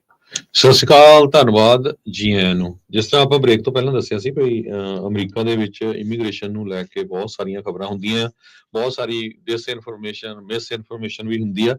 ਆਪਾਂ ਕੋਸ਼ਿਸ਼ ਕਰੀਦੇ ਤੁਹਾਨੂੰ ਜਿਹੜੀ ਸੱਚੀ ਖਬਰ ਆ ਉਹ ਵੱਖ-ਵੱਖ ਨਿਊਜ਼ ਚੈਨਲਸ ਤੋਂ, ਵੱਖ-ਵੱਖ ਨਿਊਜ਼ਪੇਪਰ ਤੋਂ ਲਿਆ ਕੇ ਤੁਹਾਡੇ ਨਾਲ ਸਾਂਝੀ ਕਰੀਏ। ਸੋ ਇਸ ਦੇ ਨਾਲ ਇਮੀਗ੍ਰੇਸ਼ਨ ਦੇ ਨਾਲ ਕਾਫੀ ਖਬਰਾਂ ਆ। ਸਭ ਤੋਂ ਪਹਿਲਾਂ ਇੱਕ ਬੜਾ ਅਨਫੋਰਚੂਨੇਟ ਪਾਰਟ ਇਹ ਆ ਵੀ ਜਿਹੜੀਆਂ ਬਿਗ ਟੈਕਨੋਲੋਜੀ ਕੰਪਨੀਜ਼ ਆ, ਜਿਨ੍ਹਾਂ ਦੇ ਵਿੱਚ ਮੈਟਾ ਵਰਗੀ ਵੀ ਹੈਗੀ ਆ, ਉਹ ਕਹਿੰਦੇ ਵੀ ਉਹ ਟਰੰਪ ਹੁਣਾਂ ਦੀ ਜਿਹੜੀ ਇਮੀਗ੍ਰੇਸ਼ਨ ਕ੍ਰੈਕਡਾਊਨ ਆ ਉਹਨੂੰ ਇੱਕ ਤਰ੍ਹਾਂ ਦੇ ਨਾਲ ਸਪੋਰਟ ਕਰਦੀਆਂ ਬਹੁਤ। ਜੇ ਕੋਈ ਮੈਟਾ ਦੇ ਉੱਤੇ, ਫੇਸਬੁੱਕ ਦੇ ਉੱਤੇ ਇਹ ਲਿਖਦਾ ਵੀ immigrants are gravy filthy pieces of S, ਤੇ ਉਹ ਕਹਿੰਦੇ ਵੀ ਅਸੀਂ ਉਹਨੂੰ ਰੋਕਾਂਗੇ ਨਹੀਂ। ਇਹ ਹੁਣ ਫੇਸਬੁੱਕ, ਇੰਸਟਾਗ੍ਰਾਮ ਦੇ ਜਿਹੜੇ ਪਲੇਟਫਾਰਮਸ ਆ ਇਹ ਕਹਿ ਰਹੇ ਆ। ਸੋ ਲੋਕ ਬਹੁਤ ਜ਼ਿਆਦਾ ਜਿਹੜੀ ਹੇਟ ਆ ਉਹ ਬਹੁਤ ਸਾਰੇ ਤੁਸੀਂ ਦੇਖਿਆ ਹੋਣਾ ਵੀ ਆਪਣਿਆਂ ਦੇ ਵੀ Punjabis for Trump, Sikhs for Trump, Sikhs for legal immigration, ਉਹ ਬਹੁਤ ਸਾਈਟ ਤੁਸੀਂ ਪਿਛਲੇ ਦਿਨਾਂ 'ਚ ਦੇਖੇ ਹੋਣੇ ਆ ਜਦੋਂ ਇਲੈਕਸ਼ਨ ਹੋਈ ਹੈਗੀ ਆ। ਇਹ 'ਚ ਵੀ ਕੋਈ ਸ਼ੱਕ ਨਹੀਂ ਵੀ ਬਹੁਤ ਵੱਡੀ ਗਿਣਤੀ 'ਚ ਪੰਜਾਬੀਆਂ ਨੇ, ਸਿੱਖਾਂ ਨੇ ਪ੍ਰੈਜ਼ੀਡੈਂਟ ਟਰੰਪ ਉਹਨਾਂ ਦੀ ਸਪੋਰਟ ਕੀਤੀ ਆ। ਉਹਦੇ 'ਚ ਬਹੁਤ ਸਾਰੇ ਲੋਕ ਇਹ ਵੀ ਸੋਚ ਰਹੇ ਆ ਵੀ ਸ਼ਾਇਦ ਟਰੰਪ ਉਹਨਾਂ ਕਰਕੇ ਕੀਤੀ ਆ, ਉਹ ਨਹੀਂ। ਪਰ ਮੈਂ ਜਿੰਨਾ ਕੁ ਮੇਰਾ ਪਿਛਲੇ 30-35 ਸਾਲਾਂ ਦਾ ਐਕਸਪੀਰੀਅੰਸ ਆ, ਉਹਦੇ ਹਿਸਾਬ ਨਾਲ ਇਹ ਸੋਚਦਾ ਵੀ ਡੈਮੋਕ੍ਰੇਟਾਂ ਦੇ ਵਿਰੋਧ ਦੇ ਵਿੱਚ ਟਰੰਪ ਉਹਨਾਂ ਦੀ ਸਪੋਰਟ ਕੀਤੀ ਗਈ ਆ, ਕਿਉਂਕਿ ਜੋ ਉਹਨਾਂ ਦੀਆਂ ਪਾਲਿਸੀਜ਼ ਕੈਲੀਫੋਰਨੀਆ ਦੇ ਵਿੱਚ ਖਾਸ ਕਰਕੇ ਸੀਗੀਆਂ, ਐਜੂਕੇਸ਼ਨ, ਸਕੂਲਸ ਦੇ ਵਿੱਚ, ਹੋਮਲੈਸਨੈਸ, ਕ੍ਰਾਈਮ ਨੂੰ ਲੈ ਕੇ, ਉਹਦਾ ਜਿਹੜਾ ਵਿਰੋਧ ਬਹੁਤ ਜ਼ਿਆਦਾ ਹੋਇਆ। ਹੁਣ ਉਹੀ ਜਿਹੜੇ ਇੰਨੀ ਜ਼ਿਆਦਾ ਜਿਹੜੀ ਵਿਰੋਧ ਹੋ ਰਿਹਾ ਨੋ ਮੈਟਰ, ਜਦੋਂ ਉਹ ਫੇਸ ਦੇਖਦੇ ਆ, ਚਾਹੇ ਤੁਸੀਂ ਸਿਟੀਜ਼ਨ ਆ, ਚਾਹੇ ਤੁਸੀਂ ਗ੍ਰੀਨ ਕਾਰਡ ਹੋਲਡਰ ਆ, ਚਾਹੇ ਤੁਸੀਂ ਇਲੀਗਲ ਆ, ਉਹਨਾਂ ਨੂੰ ਤਾਂ ਸਾਰੇ ਇੱਕੋ ਜਿਹੇ ਹੀ ਲੱਗਦੇ ਆ। ਤੇ ਉੱਤੋਂ ਇਹ ਜਿਹੜਾ ਸੋਸ਼ਲ ਮੀਡੀਆ ਆ, ਇਹ ਬਲਦੀ ਦੇ ਉੱਤੇ ਜਿਹੜਾ ਅੱਗ ਪਾ ਰਿਹਾ ਹੈਗਾ। ਜਦੋਂ ਪੰਜਾਬੀ ਰੇਡੀਓ USA ਵਰਗੇ ਚੈਨਲ ਸਹੀ ਇਨਫੋਰਮੇਸ਼ਨ ਪਹੁੰਚਾਉਂਦੇ ਆ, ਕਿਸੇ ਗਵਰਨਮੈਂਟ ਦੇ ਕ੍ਰਿਟਿਕ ਹੁੰਦੇ ਆ ਵੀ ਇੱਥੇ ਭਈ ਧੱਕਾ ਹੁੰਦਾ, ਜੇ ਇੰਡੀਆ ਵਾਲੇ ਧੱਕਾ ਕਰਦੇ ਅਸੀਂ ਕਰਦੇ ਆ, ਉਹਦੀ ਖਬਰ ਲਿਖਦੇ ਆ, ਸ਼ੇਅਰ ਕਰਦੇ ਆ, ਜੇ ਅਮਰੀਕਾ ਵਾਲੇ ਕਰਦੇ ਆ ਉਹਦੀ ਕਰਦੇ ਆ, ਜੇ ਇਜ਼ਰਾਈਲ ਵਾਲੇ ਕਰਦੇ ਆ ਉਹਦੀ ਕਰਦੇ ਹੈਗੇ ਆ, ਤੇ ਸਾਡਾ ਚੈਨਲ ਬੈਨ ਕਰ ਦਿੱਤਾ ਜਾਂਦਾ ਆ, ਜਾਂ ਸਾਡੀਆਂ ਵੀਡੀਓਜ਼ ਨੂੰ ਇਹ ਕਿਹਾ ਜਾਂਦਾ ਵੀ ਇਹਨਾਂ ਨੂੰ ਰਿਮੂਵ ਕੀਤਾ ਜਾਵੇ।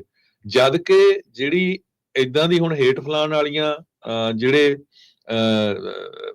ਵੀਡੀਓਜ਼ ਆ ਜਾਂ ਜਿਹੜੇ ਸਟੇਟਮੈਂਟਸ ਆ, ਉਹਨਾਂ ਨੂੰ ਹੁਣ ਉਹ ਕਹਿੰਦੇ ਵੀ ਅਸੀਂ ਇਹ ਰਿਮੂਵ ਨਹੀਂ ਕਰਨਾ ਹੈਗਾ। ਇਹ ਇੱਕ ਮੈਂ ਤੁਹਾਨੂੰ ਇੱਕ ਐਗਜ਼ਾਮਪਲ ਦੱਸਦਾ ਵੀ ਕਿਸ ਤਰ੍ਹਾਂ ਇਹ ਸਾਰਾ ਕੁਝ ਵਾਪਰਿਆ ਹੈਗਾ ਜੀ।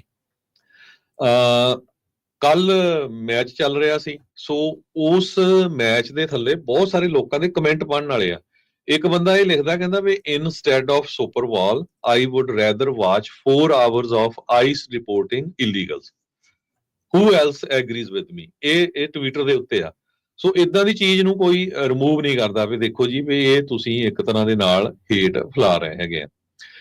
ਦੂਸਰੇ ਪਾਸੇ ਜਿਹੜੀ ਡੈਮੋਕ੍ਰੈਟਿਕ ਪਾਰਟੀ ਆ ਜਾਂ ਰਿਪਬਲਿਕਨ ਪਾਰਟੀ ਦੇ ਵਿੱਚ ਵੀ ਬਹੁਤ ਸਾਰੇ ਲੋਕ ਇਹ ਸੋਚਦੇ ਨਹੀਂ, ਉਹ ਸੋਚਦੇ ਆ ਵੀ ਜੋ ਸਾਡੇ ਨੇਬਰਸ ਆ, ਸਾਡੇ ਗੁਆਂਢੀ ਆ, ਚਾਹੇ ਉਹ ਜਿਹੜੇ ਮਰਜ਼ੀ ਕਲਰ ਦੇ, ਰੇਸ ਦੇ, ਜਿਹੜੇ ਮਰਜ਼ੀ ਇਮੀਗ੍ਰੇਸ਼ਨ ਸਟੇਟਸ ਦੇ ਹੋਣ, ਉਹ ਸਾਡੇ ਆਪਣੀ ਆ, ਆਪਾਂ ਨੂੰ ਉਹਨਾਂ ਨੂੰ ਪ੍ਰੋਟੈਕਟ ਕਰਨਾ ਚਾਹੀਦਾ।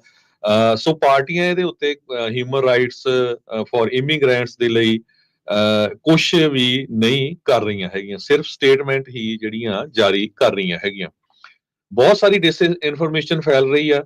ਸੋ ਇਹਦੇ ਵਾਸਤੇ ਜੋ ਲੋਕਲ ਮੀਡੀਆ ਹੁੰਦਾ ਹੈ ਉਹ ਸਟਰੋਂਗ ਹੋਣਾ ਚਾਹੀਦਾ ਆ। ਲਿੰਕ ਲੋਕਲ, ਨੈਸ਼ਨਲ ਤੇ ਇੰਟਰਨੈਸ਼ਨਲ ਸਿਵਿਕ ਆਰਗੇਨਾਈਜੇਸ਼ਨਸ ਦੇ ਲੋਕਾਂ ਨੂੰ ਬਣਾਉਣੇ ਚਾਹੀਦੇ ਆ। ਇਨਕਰੇਜ ਕਰਨਾ ਚਾਹੀਦਾ ਛੋਟੇ ਸ਼ਹਿਰਾਂ ਨੂੰ, ਛੋਟੇ ਵਿਲੇजेस, ਚਰਚਸ, ਸਕੂਲਸ ਨੂੰ, ਤਾਂ ਕਿ ਜਿਹੜੀਆਂ ਸੈਂਕਚੁਰੀ ਪਾਲਿਸੀਜ਼ ਆ ਜਾਂ ਉਹਨਾਂ ਨੂੰ ਇੱਕ ਤਰ੍ਹਾਂ ਨਾਲ ਬ੍ਰੇਕ ਕਰਨ ਦੀ ਕੋਸ਼ਿਸ਼ ਕੀਤੀ ਜਾ ਰਹੀ ਆ। ਹੁਣ ਪਿਛਲੇ ਦਿਨਾਂ 'ਚ ਕਾਲਜ ਸਟੂਡੈਂਟ ਫੜੇ ਆ ਟੈਕਸਸ ਦੇ ਵਿੱਚ। ਹਾਲਾਂਕਿ ਮੈਂ ਇਹ ਰਾਜਕਨਵੀਰ ਸਿੰਘ ਜੀ ਦੇਖਿਆ ਵੀ ਬਹੁਤ ਸਾਰੇ ਜਿਹੜੇ ਕ੍ਰਿਸਚੀਅਨਸ ਆ ਜਾਂ ਚਰਚਸ ਦੇ ਜਿਹੜੇ ਮੇਨ ਹੈਡਸ ਹੈਗੇ ਆ, ਉਹਨਾਂ ਨੇ ਸਟੇਟਮੈਂਟ ਜਾਰੀ ਕੀਤੇ ਆ ਪਈ ਨਹੀਂ ਧੱਕਾ ਨਾ ਕਰੋ ਤੁਸੀਂ, ਹਨਾ, ਅਸੀਂ ਵੀ ਕਿਸੇ ਟਾਈਮ ਦੇ ਉੱਤੇ ਇਸ ਮੁਲਕ ਦੇ ਇਮੀਗ੍ਰੈਂਟ ਸੀਗੇ। ਇਹਦੇ ਵਿੱਚ ਕੋਈ ਸ਼ੱਕ ਨਹੀਂ, ਕੋਈ ਇੱਕ ਵੀ ਅਮਰੀਕਨ ਇਹ ਨਹੀਂ ਕਹਿ ਰਿਹਾ ਕਿ ਕਿਸੇ ਕ੍ਰਿਮੀਨਲ ਨੂੰ ਜਿਹੜਾ ਆ ਅਮਰੀਕਾ ਦੇ ਵਿੱਚ ਰੱਖਿਆ ਜਾਵੇ, ਕਿਸੇ ਤਰ੍ਹਾਂ ਦੀ ਵੀ ਕ੍ਰਿਮੀਨਲ ਐਕਟੀਵਿਟੀ ਆ ਉਹਨੂੰ ਇਮੀਡੀਏਟਲੀ ਭੇਜ ਦਿੱਤਾ ਜਾਵੇ। ਪਰ ਜੇ ਕੈਲੀਫੋਰਨੀਆ ਵਰਗੀ ਸਟੇਟ ਜਿਹੜੀ ਐਗਰੀਕਲਚਰ ਸਟੇਟ ਆ, ਬਹੁਤ ਸਾਰੇ ਲੋਕ ਸਿਲੀਕਨ ਵੈਲੀ ਨੂੰ ਦੇਖ ਕੇ ਕਹਿ ਲੈਂਦੇ ਆ ਵੀ ਜੀ ਸਾਰੀ ਟੈਕਨੋਲੋਜੀ ਜਿਹੜੀ ਆ ਉਹ ਕੈਲੀਫੋਰਨੀਆ ਜਾਂ ਅਮਰੀਕਾ ਦੀ ਜਾਂ ਦੁਨੀਆ ਦੀ ਇੱਥੇ ਆ। ਹਾਲਾਂਕਿ ਅੱਜ ਦੀ ਡੇਟ ਦੇ ਵਿੱਚ ਵੀ ਜਿਹੜੀ ਕੈਲੀਫੋਰਨੀਆ ਸਟੇਟ ਆ ਉਹ ਐਗਰੀਕਲਚਰ ਸਟੇਟ ਆ। 47% ਲੋਕ ਜੋ ਅਨਡਾਕੂਮੈਂਟਡ ਆ, ਖੇਤਾਂ 'ਚ ਕੰਮ ਕਰਦੇ ਆ ਜੀ। ਤੇ ਜੇ ਹੁਣ ਕੋਈ ਸੰਤਰੇ ਨਾ ਤੋੜੇ, ਤੁਹਾਡੀ ਗੋਭੀ ਨਾ ਤੋੜੇ, ਸਬਜ਼ੀ ਨਾ ਤੋੜੇ, ਤਾਂ ਤੁਸੀਂ ਹਾਲ ਦੇਖੋ ਵੀ ਕੀ ਬਣਨਾ ਹੈਗਾ ਆ। ਤੇ ਉਹ ਵਿਚਾਰੇ ਉਹੀ ਗਰੀਬ ਮਾਤੜ ਲੋਕ ਹੈਗੇ ਆ, ਉਹਨਾਂ 'ਚ ਠੀਕ ਆ ਵੀ ਹੋਊਗੇ 5-4% ਜੇ ਕੋਈ ਕ੍ਰਾਈਮ ਕਰਨ ਵਾਲੇ, ਪਰ ਮੈਜੋਰਟੀ 'ਚ ਆਪਾਂ ਦੇਖਦੇ ਹੀ ਆ ਉਹ ਤਾਂ ਕੰਮ ਕਰਨ ਆਏ ਆ। ਤੇ ਮੈਜੋਰਟੀ 'ਚ ਜਿਹੜੇ ਸਾਊਥ ਅਮਰੀਕਾ ਤੋਂ, ਮੈਕਸੀਕੋ ਤੋਂ ਲੋਕ ਆਉਂਦੇ ਆ, ਉਹ 5-6 ਮਹੀਨੇ ਆਉਂਦੇ ਚੱਲ ਜਾਂਦੇ, ਫੇਰ ਆ ਜਾਂਦੇ, ਫੇਰ ਚੱਲ ਜਾਂਦੇ ਹੈਗੇ ਆ। ਸੋ ਜੋ ਬਿਗ ਟੈਕ ਕੰਪਨੀਜ਼ ਆ ਉਹ ਹੁਣ ਬਲਦੀ ਦੇ ਉੱਤੇ ਅੱਗ ਪਾਉਣ ਦਾ ਕੰਮ ਜਿਹੜੀਆਂ ਕਰ ਰਹੀਆਂ ਹੈ। ਬਿਲਕੁਲ। ਇਹਨਾਂ ਨੇ ਪਹਿਲਾਂ ਵੀ ਆਪਣੀ ਅਲਾਈਨਮੈਂਟ ਜਿਹੜੀ ਉਹ ਦਿਖਾ ਦਿੱਤੀ ਸੀਗੀ, ਜਦੋਂ ਮਿਲੀਅਨ ਡਾਲਰ ਦੇ ਕੇ ਉਹ ਟਰੰਪ ਹੁਣਾਂ ਦੇ ਇਨਾਗੂਰੇਸ਼ਨ ਦੇ ਵਿੱਚ ਉਹਨਾਂ ਦੇ ਪਿੱਛੇ, ਡਾਇਸ ਦੇ ਪਿੱਛੇ ਜਿਹੜੇ ਉਹ ਖੜਨਾ ਸੀ, ਬਹਿਣਾ ਸੀ, ਤਾਂ ਉੱਥੇ ਉਹਨਾਂ ਨੇ ਦੱਸ ਹੀ ਦਿੱਤਾ ਸੀਗਾ ਵੀ ਅਸੀਂ ਤੁਹਾਡੇ ਨਾਲ ਹੀ ਆ, ਅਸੀਂ ਤੁਹਾਡੀਆਂ ਪਾਲਿਸੀਜ਼ ਦੇ ਨਾਲ ਸਹਿਮਤ ਹਾਂ। ਇਹ ਉਹੀ ਨੇ ਜਿਹੜੇ ਇੱਕ ਟਾਈਮ ਦੇ ਉੱਤੇ ਬਹੁਤ ਜ਼ਿਆਦਾ ਲੈਫਟ ਲੀਨਿੰਗ ਹੁੰਦੇ ਸੀਗੇ, ਜਿਹੜੇ ਰਾਈਟ ਵਿੰਗਸ ਨੂੰ ਪੂਰੀ ਤਰ੍ਹਾਂ ਉਹਨਾਂ ਦੀ ਆਵਾਜ਼ ਨੂੰ ਵੀ ਜਿਹੜੀ ਉਹ ਦੱਬਦੇ ਸੀਗੇ, ਤੇ ਹੁਣ ਕਹਿੰਦੇ ਵੀ ਸਾਡੇ ਵੱਲੋਂ ਪੂਰੀ ਜਿਹੜੀ ਉਹ ਖੁੱਲ੍ਹ ਹੈਗੀ ਆ, ਜੋ ਮਰਜ਼ੀ ਜਿਹੜਾ ਉਹ ਤੁਸੀਂ ਫੱਟੇ ਚੱਕੀ ਜਾਓ, ਬੋਲਣ ਵਾਲੇ ਕਿਸੇ ਨੂੰ ਕੋਈ ਪਰਵਾਹ ਨਹੀਂ, ਕੋਈ ਜਿਹੜਾ ਉਹ ਚੱਕਰ ਨਹੀਂ। ਫੈਕਟ ਚੈਕਿੰਗ ਵੀ ਜਿਹੜੀ ਤਕਰੀਬਨ ਇਹਨਾਂ ਨੇ ਬੰਦ ਜਿਹੜੀ ਉਹ ਕਰ ਦਿੱਤੀ ਆ। ਸੋ ਇਹ ਜਿਹੜਾ ਇੱਕ ਇਹਨਾਂ ਨੇ ਆਪਣੀ ਪਾਲਿਸੀ ਦੇ ਵਿੱਚ ਜਿਹੜਾ ਡੈਫੀਨੇਟਲੀ ਚੇਂਜ ਲਿਆਂਦਾ ਆ। ਉਧਰ ਇਮੀਗ੍ਰੇਸ਼ਨ ਦੇ ਨਾਲ ਕੁਝ ਹੋਰ ਖਬਰਾਂ ਦੇ ਵਿੱਚ ਜਿਹੜੀ ਹਰਜੋਤ ਸਿੰਘ ਜੀ ਗੱਲ ਕਰਦੇ ਜਾਈਏ, ਜਿਹੜੇ ਗੁਆਂਟਾਨਾਮੋ ਬੇ ਦੇ ਵਿੱਚ ਘੱਲਣ ਦੀ ਜਿਹੜੀਆਂ ਕੋਸ਼ਿਸ਼ਾਂ, ਕਵਾਇਦਾਂ ਜਿਹੜੀਆਂ ਉਹ ਚੱਲ ਰਹੀਆਂ ਆ, ਉਹਦੇ ਵਿੱਚ ਇਹ ਜਿਹੜਾ ਪਤਾ ਲੱਗਾ ਆ ਵੀ ਇੱਕ ਕੇਸ ਜਿਹੜਾ ਉਹ ਸਾਹਮਣੇ ਆਇਆ ਆ, ਜਿਸ ਵਿੱਚ ਸਟੇ ਮਿਲੀ ਆ। ਜਿਹੜੇ ਗੁਆਂਟਾਨਾਮੋ ਬੇ ਦੇ ਵਿੱਚ ਕਿਸੇ ਨੂੰ ਜਿਹੜਾ ਉਹ ਘੱਲਣਾ ਚਾਹੁੰਦੇ ਸੀਗੇ, 3 ਕੁ ਵੈਨੇਜ਼ੁਏਲੀਅਨ ਸੀਗੇ, ਤੇ ਕੋਰਟ ਨੇ ਜਿਹੜਾ ਉਹ ਬਲੌਕ ਕਰ ਦਿੱਤਾ ਟਰੰਪ ਐਡਮਿਨਿਸਟ੍ਰੇਸ਼ਨ ਨੂੰ ਵੀ ਤੁਸੀਂ ਡਿਪੋਰਟ ਨਹੀਂ ਕਰ ਸਕਦੇ ਜਿਹੜੇ 3 ਵੈਨੇਜ਼ੁਏਲਨ ਮਾਈਗ੍ਰੈਂਟਸ ਆ ਉਹਨਾਂ ਨੂੰ, ਜਿਨ੍ਹਾਂ ਨੂੰ ਨਿਊ ਮੈਕਸੀਕੋ ਦੇ ਵਿੱਚ ਫੜਿਆ ਹੋਇਆ ਸੀ ਗਿਟਮੋ ਦੇ ਵਿੱਚ ਘੱਲਣ ਦੇ ਲਈ। ਇਹ ਜੇ ਇੱਕ ਫੈਡਰਲ ਕੋਰਟ ਨੇ ਐਤਵਾਰ ਨੂੰ ਇਹਨਾਂ ਦੀ ਇਹ ਜਿਹੜੀ ਕੋਸ਼ਿਸ਼ ਆ ਉੱਥੇ ਘੱਲਣ ਦੀ, ਉਸ ਨੂੰ ਬਲੌਕ ਕੀਤਾ ਆ। ਨੇਵਲ ਬੇਸ ਆ ਕਿਊਬਾ ਦੇ ਵਿੱਚ ਜਿਹੜਾ ਗਿਟਮੋ ਆ, ਤੇ ਉੱਥੇ ਇਹਨਾਂ ਨੇ 30,000 ਲੋਕਾਂ ਨੂੰ ਡਿਟੇਨ ਕਰਕੇ ਰੱਖਣ ਦੇ ਲਈ ਜਿਹੜੀ ਉਸ ਡਿਟੈਂਸ਼ਨ ਸੈਂਟਰ ਦਾ ਉਪਰਾਲਾ ਜਿਹੜਾ ਉਹ ਕੀਤਾ ਜਾ ਰਿਹਾ ਹੈਗਾ ਆ। ਸੋ ਲੀਗਲ ਫਾਈਲਿੰਗ ਜਿਹੜੀ ਆ ਕਹਿੰਦੇ ਵੀ ਉਸੇ ਦਿਨ ਹੀ ਕੀਤੀ ਗਈ ਸੀ। ਉਹਨਾਂ ਬੰਦਿਆਂ ਦੇ ਜਿਹੜੇ ਲਾਇਰ ਆ ਉਹਨਾਂ ਨੇ ਕਿਹਾ ਸੀਗਾ ਵੀ ਇਹ ਫਿੱਟ ਕਰ ਰਹੇ ਆ, ਪ੍ਰੋਫਾਈਲ ਜਿਹੜੇ ਉਹ ਕੀਤਾ ਜਾ ਰਿਹਾ ਐਡਮਿਨਿਸਟ੍ਰੇਸ਼ਨ ਦੇ ਲਈ, ਪ੍ਰਾਇਓਰਟਾਈਜ਼ ਕਰਨ ਦੇ ਲਈ ਵੀ ਗਿਟਮੋ ਦੇ ਵਿੱਚ ਇਹਨਾਂ ਨੂੰ ਡਿਟੇਨ ਜਿਹੜਾ ਉਹ ਕੀਤਾ ਜਾਵੇ। ਸੋ ਵੈਨੇਜ਼ੁਏਲਾ ਦਾ ਮੈਨ ਕਹਿੰਦੇ ਵੀ ਅਲ ਪਾਸੋ ਇਲਾਕੇ ਦੇ ਵਿੱਚ ਗਲਤ ਕਨੈਕਸ਼ਨਸ, ਗਲਤ ਚਾਰजेस ਦੇ ਨਾਲ ਉਸ ਨੂੰ ਡਿਟੇਨ ਕੀਤਾ ਸੀਗਾ ਵੀ ਇਹ ਗੈਂਗ ਦਾ ਜਿਹੜਾ ਮੈਂਬਰ ਆ, ਜਦ ਕਿ ਇਹ ਸੱਚਾਈ ਨਹੀਂ ਹੈਗੀ। ਸੋ ਇਹ ਸ਼ਾਰਟ ਟਰਮ ਦੇ ਲਈ ਇੱਕ ਮਾੜਾ ਜਿਹਾ ਇਹਨਾਂ ਨੂੰ ਆਰਡਰ ਜਿਹੜਾ ਉਹ ਹੁਣ ਦਿੱਤਾ ਆ। ਸੋ ਇਹਦਾ ਮਤਲਬ ਇਹ ਆ ਵੀ ਅਦਾਲਤਾਂ ਦਾ ਕੰਮ ਹੋਰ ਵੀ ਜ਼ਿਆਦਾ ਅੱਗੇ ਵਧਣ ਵਾਲਾ ਆ, ਬਿਜ਼ੀ ਜਿਹੜਾ ਆ ਉਹ ਹੋਣ ਵਾਲਾ ਹੈਗਾ ਆ। ਤੇ ਓਬਵੀਅਸਲੀ ਜਿਹੜੀ ਟਰੰਪ ਪ੍ਰਸ਼ਾਸਨ ਆ, ਟਰੰਪ ਹੁਣਾਂ ਦਾ ਜਿਹੜਾ DOJ ਆ, ਉਹ ਇਸ ਦੇ ਉਲਟ ਅਪੀਲ ਜਿਹੜਾ ਉਹ ਕਰੇਗਾ ਤਾਂ ਜੋ ਇਹਨਾਂ ਲੋਕਾਂ ਨੂੰ ਗਿਟਮੋ ਦੇ ਵਿੱਚ ਘੱਲਿਆ ਜਿਹੜਾ ਉਹ ਜਾ ਸਕੇ। ਸੋ ਇਹ ਜ਼ਰੂਰ ਇੱਕ ਪ੍ਰੋਬਲਮ ਜਿਹੜੀ ਉਹ ਆਊਗੀ ਵੀ ਗੈਂਗਸ ਦੇ ਨਾਂ ਦੇ ਉੱਤੇ ਆਮ ਲੋਕ ਵੀ ਜਿਹੜੇ ਆ ਉਹ ਕਿਤੇ ਵਿਚਾਰੇ ਫਸ ਕੇ ਜਿਹੜੇ ਉੱਥੇ ਤਾਂ ਨਹੀਂ ਘੱਲੇ ਜਿਹੜੇ ਉਹ ਜਾ ਰਹੇ, ਕਿਉਂਕਿ ਗਿਟਮੋ ਦੇ ਵਿੱਚ ਇਹਨਾਂ ਨੇ ਕਿਹਾ ਸੀਗਾ ਵੀ ਅਸੀਂ ਜਿਹੜੇ ਖੂਨਖਾਰ ਅਪਰਾਧੀ ਆ, ਕ੍ਰਿਮੀਨਲਸ ਆ, ਵੱਖ-ਵੱਖ ਗੈਂਗਾਂ ਦੇ ਜਿਹੜੇ ਮੈਂਬਰ ਆ, ਉਹਨਾਂ ਨੂੰ ਉੱਥੇ ਜਿਹੜਾ ਉਹ ਘੱਲਣਾ ਹੈਗਾ ਆ। ਟ੍ਰੈਂਡ ਅਰਗੁਆ ਗੈਂਗ ਇਹ ਬਹੁਤ ਇੱਕ ਖਤਰਨਾਕ ਗੈਂਗ ਆ। ਵੈਨੇਜ਼ੁਏਲਾ ਦੀ ਇੱਕ ਪ੍ਰਿਜ਼ਨ ਜਿੱਥੇ ਕੋਈ ਕਾਨੂੰਨ ਨਹੀਂ ਆ, ਲਾਅਲੈਸ ਪ੍ਰਿਜ਼ਨ ਦੇ ਵਿੱਚੋਂ ਕਹਿੰਦੇ ਵੀ ਇਹ ਓਰੀਜਿਨੇਟ ਹੋਇਆ ਸੀ ਦਹਾਕਾ ਜਿਹੜਾ ਉਹ ਪਹਿਲਾਂ, ਤੇ ਇਵੈਂਚੁਅਲੀ ਬਹੁਤ ਸਾਰੇ ਲੋਕ ਇਸ ਗੈਂਗ ਦੇ ਨਾਲ ਜੁੜੇ ਤੇ ਇਹ ਆਲੇ ਦੁਆਲੇ ਜਿਹੜੇ ਉਹ ਫੈਲੇ ਹੈਗੇ ਆ। ਉੱਥੇ ਦਾ ਜਿਹੜਾ ਪ੍ਰੈਜ਼ੀਡੈਂਟ ਨਿਕੋਲਸ ਮੈਡੂਰੋ ਦੇ ਰੂਲ ਦੇ ਦਰਮਿਆਨ ਉਹਨਾਂ ਨੇ ਜਿਹੜਾ ਆ ਉਹ ਛੱਡ ਛਡਈਆ ਕਰਕੇ ਉਹ ਬਾਕੀ ਮੁਲਕਾਂ ਦੇ ਵਿੱਚ ਜਿਹੜੇ ਉਹ ਫੈਲ ਗਏ ਹੈਗੇ ਆ, ਹੋਰ ਲੈਟਿਨ ਅਮਰੀਕਾ ਦੇ ਮੁਲਕਾਂ ਦੇ ਵਿੱਚ, ਜਿੱਥੇ ਉਹਨਾਂ ਨੇ ਆਪਣਾ ਜ਼ਰੂਰ ਖੌਫ ਜਿਹੜਾ ਆ ਉਹ ਪਹੁੰਚਾਇਆ ਹੈਗਾ ਆ। ਸੋ ਟਰੰਪ ਹੁਣੀ ਤਕਰੀਬਨ 12 ਮਿਲੀਅਨ ਲੋਕਾਂ ਨੂੰ ਉਹ ਡਿਪੋਰਟ ਕਰਨਾ ਚਾਹੁੰਦੇ ਨੇ, ਤੇ ਜਿਨ੍ਹਾਂ ਵਿੱਚੋਂ ਕੁਝ ਹਜ਼ਾਰ ਆਲਰੇਡੀ ਉਹਨਾਂ ਨੇ ਪਹਿਲੇ 3 ਹਫ਼ਤਿਆਂ 'ਚ ਕਰ ਦਿੱਤੇ ਨੇ। ਹੋਮਲੈਂਡ ਸਿਕਿਉਰਿਟੀ ਦੇ ਸੈਕਟਰੀ ਕ੍ਰਿਸਟੀ ਨੋਇਮ ਉਹਨਾਂ ਨੇ ਇਹ ਕਿਹਾ ਆ ਵੀ ਪਿਛਲੇ ਹਫ਼ਤੇ ਫਲਾਈਟਸ ਉਹਨਾਂ ਡਿਟੇਨੀਜ਼ ਦੀ ਗੁਆਂਟਾਨਾਮੋ ਬੇ ਦੇ ਵਿੱਚ ਪਹੁੰਚ ਚੁੱਕੀ ਹੈਗੀ ਆ। ਇਮੀਗ੍ਰੈਂਟ ਰਾਈਟਸ ਗਰੁੱਪ ਜੋ ਆ ਉਹਨਾਂ ਨੇ ਸ਼ੁੱਕਰਵਾਰ ਨੂੰ ਲੈਟਰ ਲਿਖੇ ਆ ਕਿ ਉਹ ਲੋਕਾਂ ਨੂੰ ਸਾਨੂੰ ਮਿਲਣ ਦਾ ਐਕਸੈਸ ਹੋਵੇ ਤਾਂ ਕਿ ਜਿਹੜਾ ਲੀਗਲ ਬਲੈਕ ਹੋਲ ਆ ਉਹ ਤੋਂ ਬਾਹਰ ਨਿਕਲਿਆ ਜਾ ਸਕੇ। ਵਾਈਟ ਹਾਊਸ ਦੇ ਪ੍ਰੈਸ ਸੈਕਟਰੀ ਕੈਰੋਲਿਨ ਲਿਵਿਟ ਉਹਨਾਂ ਨੇ ਇਹ ਕਿਹਾ ਕਿ ਜਦੋਂ ਤੋਂ ਟਰੰਪ ਐਡਮਿਨਿਸਟ੍ਰੇਸ਼ਨ ਹੋਣੀ ਆਪਣਾ ਅਹੁਦਾ ਸੰਭਿਆ ਆ, ਉਸ ਟਾਈਮ ਤੋਂ ਲੈ ਕੇ ਜਨਵਰੀ 20 ਤੋਂ ਲੈ ਕੇ ਹੁਣ ਤੱਕ 8,000 ਲੋਕ ਆਲਰੇਡੀ ਅਰੈਸਟ ਹੋ ਚੁੱਕੇ ਹੈਗੇ ਆ। ਜਿਸ ਤਰ੍ਹਾਂ ਮੈਂ ਪਹਿਲਾਂ ਤੁਹਾਡੇ ਨਾਲ ਖਬਰ ਸਾਂਝੀ ਕੀਤੀ ਸੀ ਭਈ ਬਹੁਤ ਜ਼ਿਆਦਾ ਖਬਰਾਂ ਜਿਹੜੀਆਂ ਆ ਝੂਠੀਆਂ ਖਬਰਾਂ ਵੀ ਫਲਾਈਆਂ ਜਾ ਰਹੀਆਂ, ਬਹੁਤ ਨਕਲੀ ਲੋਕ ਬਣ ਕੇ ਜਿਹੜੇ ਆ ਉਹ ਕਹਿ ਰਹੇ ਵੀ ਅਸੀਂ ਆਈਸ ਦੇ ਏਜੰਟ ਹੈਗੇ ਆ, ਹਾਲਾਂਕਿ ਪਿੱਛੇ 3 ਜਣਿਆਂ ਨੂੰ ਸਜ਼ਾ ਵੀ ਹੋਈ ਆ। UK ਦੇ ਵਿੱਚ ਅਮਰੀਕਾ ਨਾਲੋਂ ਵੀ ਜ਼ਿਆਦਾ ਜਿਹੜੀਆਂ ਰੇਟਸ ਪੈ ਰਹੀਆਂ ਆ ਇਲੀਗਲ ਜੋ ਲੋਕ ਇਮੀਗ੍ਰੈਂਟਸ ਕੰਮ ਕਰਦੇ ਹੈਗੇ ਆ। ਉਹਨਾਂ ਨੇ ਇਹ ਕਿਹਾ ਵੀ ਉਹਨਾਂ ਨੇ ਜਨਵਰੀ 'ਚ 828 ਲੋਕਾਂ ਨੂੰ ਫੜਿਆ, ਜਿਹਦੇ ਵਿੱਚ ਜੋ ਕਿ ਪਿਛਲੇ ਮਹੀਨੇ ਨਾਲੋਂ ਦਸੰਬਰ ਨਾਲੋਂ ਕਿਤੇ ਜ਼ਿਆਦਾ ਸੀ। ਸੋ ਉਹ ਜਦੋਂ ਰੇਡ ਪੈਂਦੀ ਆ ਉਸ ਰੇਡ ਦੇ ਵਿੱਚ ਉਹ ਕੰਪਨੀਆਂ 'ਚ ਉਹਨਾਂ ਨੇ ਵੱਖ-ਵੱਖ ਰੈਸਟੋਰੈਂਟਸ ਦੇ ਵਿੱਚ, ਸਟੋਰਾਂ ਦੇ ਵਿੱਚ, ਨੇਲ ਵਾਲੇ ਜਿਹੜੇ ਸਟੋਰ ਹੁੰਦੇ ਆ ਹੇਅਰ ਐਂਡ ਨੇਲ ਵਾਲੇ, ਉੱਥੇ ਜੋ ਛਾਪੇ ਮਾਰੇ ਆ। ਤੇ ਜਦੋਂ ਛਾਪੇ ਮਾਰੇ ਉਹਦੇ ਵਿੱਚ ਇੱਕ ਰੈਸਟੋਰੈਂਟ 'ਚ ਇੱਕ ਵੇਅਰ ਹਾਊਸ 'ਚ ਮਾਰੇ, ਉੱਥੇ ਪੰਜਾਬੀ ਵੀ ਸੀ ਕਾਫੀ। ਸੋ ਉਸ ਵੀਡੀਓ ਨੂੰ ਇੰਡੀਆ ਦੇ ਵਿੱਚ ਪੂਰਾ ਘੁਮਾਇਆ ਗਿਆ ਵੀ ਦੇਖੋ ਅਮਰੀਕਾ ਦੇ ਵਿੱਚ ਛਾਪੇ ਪੈ ਰਹੇ, ਜਦ ਕਿ ਟੋਟਲ ਦੀ ਟੋਟਲ ਵੀਡੀਓ BBC ਨੇ ਰਿਪੋਰਟ ਕੀਤਾ ਸੀ ਕਿ ਉਹ UK ਦੀ ਹੈਗੀ ਆ। ਸੋ ਇਦਾਂ ਦੀ ਜਿਹੜੀ ਮਿਸ ਇਨਫੋਰਮੇਸ਼ਨ ਆ ਉਹ ਵੀ ਬਹੁਤ ਜ਼ਿਆਦਾ ਜਿਹੜੀ ਫੈਲਾਈ ਜਾ ਰਹੀ ਹੈਗੀ ਆ। ਜੀ ਬਿਲਕੁਲ ਆਈਸ ਵਾਲਿਆਂ ਨੇ ਇਹ ਕਿਹਾ ਆ ਵੀ USA ਦੇ ਵਿੱਚ ਸਿਆਟਲ ਏਰੀਏ ਦੇ ਵਿੱਚ ਕਾਫੀ ਉਹਨਾਂ ਨੇ ਲੋਕਾਂ ਨੂੰ ਅਰੈਸਟ ਕੀਤਾ ਆ ਜਿਨ੍ਹਾਂ ਦੇ ਕੋਲ ਕ੍ਰਿਮੀਨਲ ਰੈਕਡ ਸੀਗੇ। ਸੋ ਜਿੰਨਾ ਕੁ ਹੁਣ ਤੱਕ ਆਪਾਂ ਨੂੰ ਪਤਾ ਚੱਲਿਆ ਆ ਵੀ ਪਿਛਲੇ ਜਨਵਰੀ 20 ਤੋਂ ਲੈ ਕੇ ਉਹਨਾਂ ਲੋਕਾਂ ਦੇ ਉੱਤੇ ਛਾਪੇ ਮਾਰੇ ਜਾਂਦੇ ਆ ਜਿਨ੍ਹਾਂ ਦਾ ਕੋਈ ਨਾ ਕੋਈ ਕ੍ਰਿਮੀਨਲ ਰੈਕਡ ਆ, ਪਰ ਜੇ ਕੋਈ ਉੱਥੇ ਹੋਰ ਵੀ ਹੋਇਆ ਤੇ ਨੈਚੁਰਲੀ ਉਹਨੂੰ ਵੀ ਚੈੱਕ ਕਰਨਗੇ। ਪਰ ਇਸ ਤੋਂ ਬਿਨਾਂ ਹੋਰ ਰਿਪੋਰਟਸ ਵੀ ਆਈਆਂ। ਕੱਲ ਸਾਨੂੰ ਕਿਸੇ ਨੇ ਕਾਲ ਕਰਕੇ ਦੱਸਿਆ ਸੀ ਵੀ ਇੱਕ ਹਾਈਵੇ ਦੇ ਉੱਤੇ ਵੀ ਉਹ ਕੱਲੇ ਨੂੰ CBP ਵਾਲੇ ਜਿਹੜੇ ਆ ਚੈੱਕ ਕਰ ਰਹੇ ਆ। ਕਿਹੜਾ ਹਾਈਵੇ ਸੀ ਰਾਜਕਵੀਰ ਸਿੰਘ ਜੀ? ਉਹ I-40 ਤੇ I-40 ਦੇ ਉੱਤੇ ਜਾਂ ਉਹ ਸਾਡੇ ਇੱਕ ਸਰੋਤੇ ਨੇ ਕਾਲ ਕਰਕੇ ਦੱਸਿਆ, ਕਹਿੰਦੇ ਮੈਂ ਵੀ ਉੱਥੋਂ ਲੰਘ ਰਿਹਾ ਸੀ। ਸੋ ਉਹਨਾਂ ਨੇ ਉੱਥੇ CBP ਵਾਲੇ ਸੀਗੇ ਐਂਟਰੀ ਦੇ ਉੱਤੇ ਤੇ ਬਾਰਡਰ ਦੇ ਉੱਤੇ ਜਿਹੜੀ ਹੁੰਦੀ ਆ ਤੇ ਕੈਲੀਫੋਰਨੀਆ ਦੇ ਵਿੱਚ ਐਂਟਰ ਕਰਨ ਵੇਲੇ, ਤਾਂ ਉੱਥੇ ਜਿਹੜਾ ਉਹ ਚੈੱਕ ਜਿਹੜਾ ਉਹ ਕੀਤਾ ਜਾ ਰਿਹਾ ਸੀਗਾ। ਸੋ ਇਹ ਕਾਮਨ ਹੋ ਸਕਦਾ ਆ ਆਉਣ ਵਾਲੇ ਦਿਨਾਂ ਦੇ ਵਿੱਚ ਇਦਾਂ ਦੇ ਜਿਹੜੇ ਚੈੱਕ ਪੁਆਇੰਟਸ ਆ ਉਹ ਲੱਗ ਸਕਦੇ ਆ।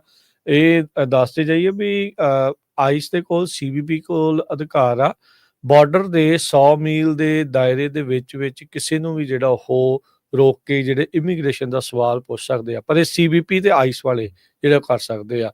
ਬਾਕੀ ਜਿਹੜੀਆਂ ਸਟੇਟ ਦੀਆਂ ਪੁਲਿਸ ਜਾਂ ਹਾਈਵੇ ਪੈਟਰੋਲ ਵਾਲੇ ਹੁੰਦੇ ਆ ਜਿਹੜੇ ਸਟੇਟ ਦੇ ਆ, ਉਹਨਾਂ ਦੇ ਕੋਲ ਅਖਤਿਆਰ ਨਹੀਂ ਹੈ। ਕੈਲੀਫੋਰਨੀਆ ਦੀ ਮੈਂ ਇਹ ਚੀਜ਼ ਜਿਹੜੀ ਕਰ ਰਿਹਾ। ਪਰ ਟਰੰਪ ਹੁਣਾਂ ਨੇ ਜਦ ਉਹਨਾਂ ਨੇ ਸਹੁੰ ਚੁੱਕੀ ਸੀ ਉਸ ਤੋਂ ਬਾਅਦ ਚ ਐਗਜ਼ੈਕਟਿਵ ਆਰਡਰ ਦੇ ਨਾਲ ਆਈਸ ਤੇ CBP ਨੂੰ ਇਹ ਹਦਾਇਤਾਂ ਦਿੱਤੀਆਂ ਸੀਗੀਆਂ ਵੀ ਤੁਸੀਂ ਮੁਲਕ ਦੇ ਕਿਸੇ ਵੀ ਹਿੱਸੇ ਦੇ ਵਿੱਚ ਜਾ ਕੇ ਇੱਦਾਂ ਦੀ ਜਿਹੜੀ ਛਾਪੇਮਾਰੀ ਦੇ ਨਾਲ ਜਿਹੜੀ ਰੋਕ ਕੇ ਜਿਹੜੇ ਆ ਤੁਸੀਂ ਸਵਾਲ ਇਮੀਗ੍ਰੇਸ਼ਨ ਦਾ ਸਟੇਟਸ ਆ ਉਹ ਪੁੱਛ ਸਕਦੇ ਆ। ਬੀਤੇ ਵੀਕ ਦੇ ਵਿੱਚ ਫਲੋਰੀਡਾ ਹਾਈਵੇ ਪੈਟਰੋਲ ਪਹਿਲਾ ਜਿਹੜਾ ਉਹ ਸਟੇਟ ਦਾ ਲਾ ਇਨਫੋਰਸਮੈਂਟ ਬਣਿਆ ਜਿਨ੍ਹਾਂ ਨੇ ਸਾਈਨ ਕੀਤਾ ਵਾਈਟ ਹਾਊਸ ਦੇ ਨਾਲ ਵੀ ਉਹ ਵੀ ਜਿਹੜੇ ਆ ਇਸ ਇਨਫੋਰਸਮੈਂਟ ਦੇ ਵਿੱਚ ਮਦਦ ਕਰਨਾ ਚਾਹੁੰਦੇ ਆ। ਤੇ ਟਰੰਪ ਹੁਣਾਂ ਨੇ ਉਹਨਾਂ ਨੂੰ ਅਖਤਿਆਰ ਦਿੱਤਾ ਵੀ ਜੇ ਫਲੋਰੀਡਾ ਦੇ ਹਾਈਵੇ ਪੈਟਰੋਲ ਵਾਲੇ ਤੁਹਾਨੂੰ ਰੋਕਦੇ ਆ ਤੇ ਇਮੀਗ੍ਰੇਸ਼ਨ ਦਾ ਸਟੇਟਸ ਪੁੱਛਦੇ ਆ ਤੇ ਉਹਨਾਂ ਦੇ ਕੋਲ ਹੁਣ ਅਧਿਕਾਰ ਹੈਗਾ ਆ। ਸੋ ਮੇਬੀ ਆਉਂਦੇ ਦਿਨਾਂ ਦੇ ਵਿੱਚ ਹੋਰ ਵੀ ਸਟੇਟਸ ਦੇ ਹਾਈਵੇ ਪੈਟਰੋਲ ਵਾਲੇ ਸੜਕਾਂ ਤੇ ਫਰੀਵੇਜ਼ ਦੇ ਉੱਤੇ ਜਾਣ ਵਾਲਿਆਂ ਨੂੰ ਰੋਕ ਕੇ ਨਾਕਾ ਲਾ ਕੇ ਵੀ ਜਿਹੜਾ ਉਹ ਪੁੱਛ ਸਕਦੇ ਆ, ਜਾਂ ਰੈਗੂਲਰ ਟ੍ਰੈਫਿਕ ਸਟਾਪ ਦੇ ਦੌਰਾਨ ਵੀ ਜਿਹੜਾ ਉਹਨਾਂ ਨੂੰ ਇਹ ਜਿਹੜੀ ਸਵਾਲ ਆ ਉਹ ਪੁੱਛਿਆ ਜਿਹੜਾ ਉਹ ਜਾ ਸਕਦਾ ਆ। ਉਧਰ ਜਿਹੜੇ ਹਰਜੋਤ ਸਿੰਘ ਜੀ ਇਮੀਗ੍ਰੇਸ਼ਨ ਨੂੰ ਲੈ ਕੇ ਕਈ ਥਾਵਾਂ ਦੇ ਉੱਤੇ ਹੁਣ ਪ੍ਰੋਟੈਸਟ ਵੀ ਜਿਹੜੇ ਉਹ ਹੋ ਰਹੇ ਆ।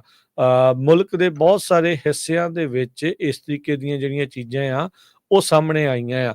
ਉਤੋਂ ਇਹ ਵੀ ਜਿਹੜੀ ਰਿਪੋਰਟ ਜਿਹੜੀ ਹਰਜੋਤ ਸਿੰਘ ਜੀ ਆਈ ਮੈਕਸੀਕਨ ਮੂਲ ਦੇ ਜਿਹੜੇ ਹਿਸਪੈਨਿਕ ਮੂਲ ਵਾਲੇ ਲੋਕ ਆ ਉਹਨਾਂ ਨੇ ਇਹ ਜਿਹੜਾ ਆ ਕੁਛ ਜਿਹੜੀਆਂ ਕੰਪਨੀਆਂ ਅਮਰੀਕਨ ਕੰਪਨੀਆਂ ਆ ਉਹਨਾਂ ਦੇ ਬਾਈਕਾਟ ਦਾ ਵੀ ਕਹਿੰਦੇ ਇੱਕ ਫੈਸਲਾ ਲੈ ਲਿਆ ਆ। ਜੀ ਬਿਲਕੁਲ। ਕੋਕਾ ਕੋਲਾ ਮੈਕਡੋਨਲਡ ਦੀ ਅੱਜ ਰਿਪੋਰਟ ਆਈ ਆ ਵੀ ਉਹਨਾਂ ਦੀ ਸੇਲ ਘਟੀ ਆ 10-11 ਦੇ ਕਰੀਬ। ਜਿਹੜੀਆਂ ਕੰਪਨੀਆਂ ਆ ਉਹ ਬਹੁਤ ਸਾਰੇ ਲੋਕ ਜੋ ਮੈਕਸੀਕਨ ਮੂਲ ਦੇ ਆਪਾਂ ਕਹਿ ਸਕਦੇ ਜਾਂ ਸਾਊਥ ਅਮਰੀਕਾ ਦੇ, ਉਹ ਅਮਰੀਕਨ ਕੰਪਨੀਆਂ ਦਾ ਬਾਈਕਾਟ ਵੀ ਕਰ ਰਹੇ ਹੈਗੇ ਆ। ਕਹਿੰਦੇ ਵੀ ਅਸੀਂ ਜਿਹੜਾ ਇੱਥੋਂ ਸਮਾਨ ਨਹੀਂ ਖਰੀਦਣਾ। ਜਿਸ ਤਰ੍ਹਾਂ ਆਪਾਂ ਦੱਸ ਰਹੇ ਸੀ ਵੀ ਬਹੁਤ ਮਿਸ ਇਨਫੋਰਮੇਸ਼ਨ ਜਾ ਰਹੀ ਹੈ। ਪ੍ਰੈਜ਼ੀਡੈਂਟ ਟਰੰਪ ਉਹਨਾਂ ਨੇ ਪਿਛਲੇ ਦਿਨਾਂ 'ਚ ਸਟੇਟਮੈਂਟ ਕੀਤੀ ਸੀ ਵੀ ਜਿਹੜੇ ਅਨਡਾਕੂਮੈਂਟਡ ਇਮੀਗ੍ਰੈਂਟਸ ਆ ਉਹ ਸੋਸ਼ਲ ਸਿਕਿਉਰਿਟੀ ਲੈਂਦੇ ਆ, ਜਦ ਕਿ ਅਨਡਾਕੂਮੈਂਟਡ ਇਮੀਗ੍ਰੈਂਟ ਸੋਸ਼ਲ ਸਿਕਿਉਰਿਟੀ ਉਹਨੂੰ ਮਿਲੇ ਨਹੀਂ ਸਕਦੇ ਬੈਨੀਫਿਟ, ਕਿਉਂਕਿ ਉਹਦਾ ਜਿਹਦਾ ਕੋਈ ਸੋਸ਼ਲ ਸਿਕਿਉਰਿਟੀ ਹੈ ਨਹੀਂ ਉਹਨੂੰ ਸੋਸ਼ਲ ਸਿਕਿਉਰਿਟੀ ਦੇ ਬੈਨੀਫਿਟ ਕਿੱਦਾਂ ਮਿਲ ਸਕਦੇ ਆ। ਹਾਂ, ਕੁਝ ਸਟੇਟਾਂ ਨੇ ਜਿਹੜੇ ਜਿੱਦਾਂ ਸਾਡੀ ਕੈਲੀਫੋਰਨੀਆ ਦੀ ਸਟੇਟ ਆ ਉਹਨੇ ਫ੍ਰੀ ਮੈਡੀਕਲ ਦਿੱਤਾ ਜਾਂ ਹੋਰ ਕੋਈ ਬੈਨੀਫਿਟ ਹੋ ਸਕਦੇ ਆ, ਪਰ ਉਦਾਂ ਦੇ ਉਹ ਬੈਨੀਫਿਟ ਨਹੀਂ ਮਿਲਦੇ ਹੈਗੇ। ਨਿਊਯਾਰਕ ਨੇ ਵੀ ਨਿਊਯਾਰਕ 'ਚ ਕਾਫੀ ਜ਼ਿਆਦਾ ਪ੍ਰੋਟੈਸਟ ਹੋਏ ਆ। ਯੂਬਾ ਸਿਟੀ ਦੇ ਵਿੱਚ ਵੀ ਪ੍ਰੋਟੈਸਟ ਹੋਏ ਆ। ਆਪਾਂ ਤੁਹਾਡੇ ਨਾਲ ਆਉਣ ਵਾਲੇ ਸਮੇਂ 'ਚ ਵੀਡੀਓ ਸ਼ੇਅਰ ਕਰਾਂਗੇ। ਅੱਜ ਵੀ ਬਹੁਤ ਸਾਰੇ ਸਕੂਲਾਂ ਦੇ ਵਿੱਚ ਪ੍ਰੋਟੈਸਟ ਹੋਣ ਜਾ ਰਹੇ ਆ। ਜੋ ਲੋਕਾਂ ਨੂੰ ਅਰੈਸਟ ਕੀਤਾ ਜਾ ਰਿਹਾ ਉਹਨਾਂ ਦੇ ਵਿਰੋਧ ਦੇ ਵਿੱਚ। ਨਿਊਯਾਰਕ ਸਿਟੀ ਦੇ ਪਬਲਿਕ ਸਕੂਲਸ ਉਹ ਕਹਿੰਦੇ ਵੀ ਅਸੀਂ ਪੂਰੀ ਤਰ੍ਹਾਂ ਕਮਿਟਡ ਆ ਵੀ ਕਿਸੇ ਵੀ ਸਟੂਡੈਂਟ ਨੂੰ ਉਹਦੇ ਕਿਸੇ ਵੀ ਤਰ੍ਹਾਂ ਦੇ immigration status regardless of their immigration status, national origin ਤੇ ਰਿਲੀਜਨ, ਅਸੀਂ ਉਹਦੀ ਪੂਰੀ ਸਪੋਰਟ ਕਰਾਂਗੇ ਤੇ ਉਹਨਾਂ ਨੂੰ ਪੂਰਾ ਟੀਚ ਕਰਾਂਗੇ ਜੋ ਇੱਕ ਸਕੂਲ ਦਾ ਫਰਜ਼ ਹੁੰਦਾ ਹੈਗਾ। ਕੁਝ ਵੀ ਹੋਵੇ, ਦੁਨੀਆ ਦੇ ਵਿੱਚ ਬਹੁਤ ਜ਼ਿਆਦਾ ਜਿਹੜਾ ਡਰ ਵਾਲਾ ਮਾਹੌਲ ਪੈਦਾ ਹੋਇਆ ਹੈਗਾ ਆ। ਇੱਕ ਗੱਲ ਜ਼ਰੂਰ ਆ ਇਮੀਗ੍ਰੇਸ਼ਨ ਦੀਆਂ, ਆਪਾਂ ਇੱਕ ਦੋ ਖਬਰਾਂ ਹੋਰ ਵੀ ਸਾਂਝੀਆਂ ਕਰਨੀਆਂ ਆ ਇਮੀਗ੍ਰੇਸ਼ਨ ਤੋਂ ਬਿਨਾਂ। ਖਾਸ ਕਰਕੇ ਉਹ ਲੋਕ ਜਿਹੜੇ ਇਮੀਗ੍ਰੈਂਟ ਬਣ ਕੇ ਹੁਣ ਮੇਰੇ ਵਰਗੇ ਸਿਟੀਜ਼ਨ ਬਣੇ ਆ, ਉਹਨਾਂ ਨੂੰ ਇਹ ਨਹੀਂ ਭੁੱਲਣਾ ਚਾਹੀਦਾ ਵੀ I was once an immigrant then I forgot. ਇਦਾਂ ਦੇ ਲੋਕ ਬਹੁਤ ਜ਼ਿਆਦੇ ਆ। ਹਰ ਕੋਈ ਬੰਦਾ ਇੱਥੇ ਇਮੀਗ੍ਰੈਂਟ ਆਇਆ ਮੈਜੋਰਿਟੀ ਦੇ ਵਿੱਚ, ਤੇ ਉਹ ਸਿਟੀਜ਼ਨ ਬਣਿਆ, ਪਰ ਉਹਨੂੰ ਭੁੱਲਣਾ ਨਹੀਂ ਚਾਹੀਦਾ ਹੈਗਾ ਵੀ ਅੱਜ ਜੇ ਕਿਸੇ ਹੋਰ ਨਾਲ ਵਾਪਰ ਰਹੀ ਆ, ਮੈਂ ਵੀ ਕਿਸੇ ਟਾਈਮ ਇਦਾਂ ਦੀ ਸਿਚੁਏਸ਼ਨ ਦੇ ਵਿੱਚ ਸੀਗਾ। ਇਹਦੇ ਵਿੱਚ ਕੋਈ ਸੱਚ ਨਹੀਂ, ਕੋਈ ਜਿਹੜੀ ਗੱਲ ਗਲਤ ਨਹੀਂ। ਐਜ਼ ਏ ਅਮਰੀਕਨ ਸਿਟੀਜ਼ਨ ਆਪਾਂ ਚਾਹੁੰਦੇ ਆ ਅਮਰੀਕਾ ਦੇ ਵਿੱਚ ਲੀਗਲ ਇਮੀਗ੍ਰੇਸ਼ਨ ਹੋਣੀ ਚਾਹੀਦੀ ਆ। ਅਮਰੀਕਾ ਦੇ ਵਿੱਚ ਜਿਹੜੇ ਕ੍ਰਿਮੀਨਲ ਲੋਕ ਆ ਉਹਨਾਂ ਨੂੰ ਕੱਢਣਾ ਚਾਹੀਦਾ, ਨਾ ਕਿ ਇਕੱਲੇ ਜਿਹੜੇ ਇਲੀਗਲ ਇਮੀਗ੍ਰੈਂਟ ਆ, ਜਿਹੜੇ ਹੋਰ ਵੀ ਜਿਹੜੇ ਇੰਨਾ ਜ਼ਿਆਦਾ ਜਿਹੜਾ ਕ੍ਰਾਈਮ ਕਰਦੇ ਆ, ਸਮੈਸ਼ ਐਂਡ ਗ੍ਰੈਬ, ਇੰਨਾ ਕੁਝ ਹੁੰਦਾ, ਉਹਨਾਂ ਨੂੰ ਵੀ ਜੇਲ੍ਹਾਂ ਦੇ ਵਿੱਚ ਸਿੱਟਣਾ ਚਾਹੀਦਾ ਹੈ। ਕਿਉਂਕਿ ਲੋਕ ਇਸ ਗੱਲੋਂ ਡੈਮੋਕ੍ਰੇਟਾਂ ਤੋਂ ਇਸ ਗੱਲੋਂ ਹੀ ਜ਼ਿਆਦਾ ਔਖੇ ਸੀ। ਸੋ ਸਾਨੂੰ ਖਾਸ ਕਰਕੇ ਜਿਹੜੇ ਇਮੀਗ੍ਰੈਂਟ ਲੋਕ ਇੱਥੇ ਆਏ ਆ, ਮੈਂ ਦੇਖਦਾ ਉਹ ਵੀ ਸੋਸ਼ਲ ਮੀਡੀਆ 'ਚ ਇੱਕ ਦੂਜੇ ਦੇ ਨਾਲ ਕਾਫੀ ਜ਼ਿਆਦਾ ਜਿਹੜਾ ਆ ਖਿੱਚਾ ਤੂਹੀ ਕਰਦੇ ਆ। ਉਹ ਯਾਦ ਰੱਖਣੀ ਚਾਹੀਦੀ ਆ ਕਿ ਵਾਂਸ ਆਈ ਵਾਜ਼ ਐਨ ਇਮੀਗ੍ਰੈਂਟ। ਜੀ ਬਿਲਕੁਲ।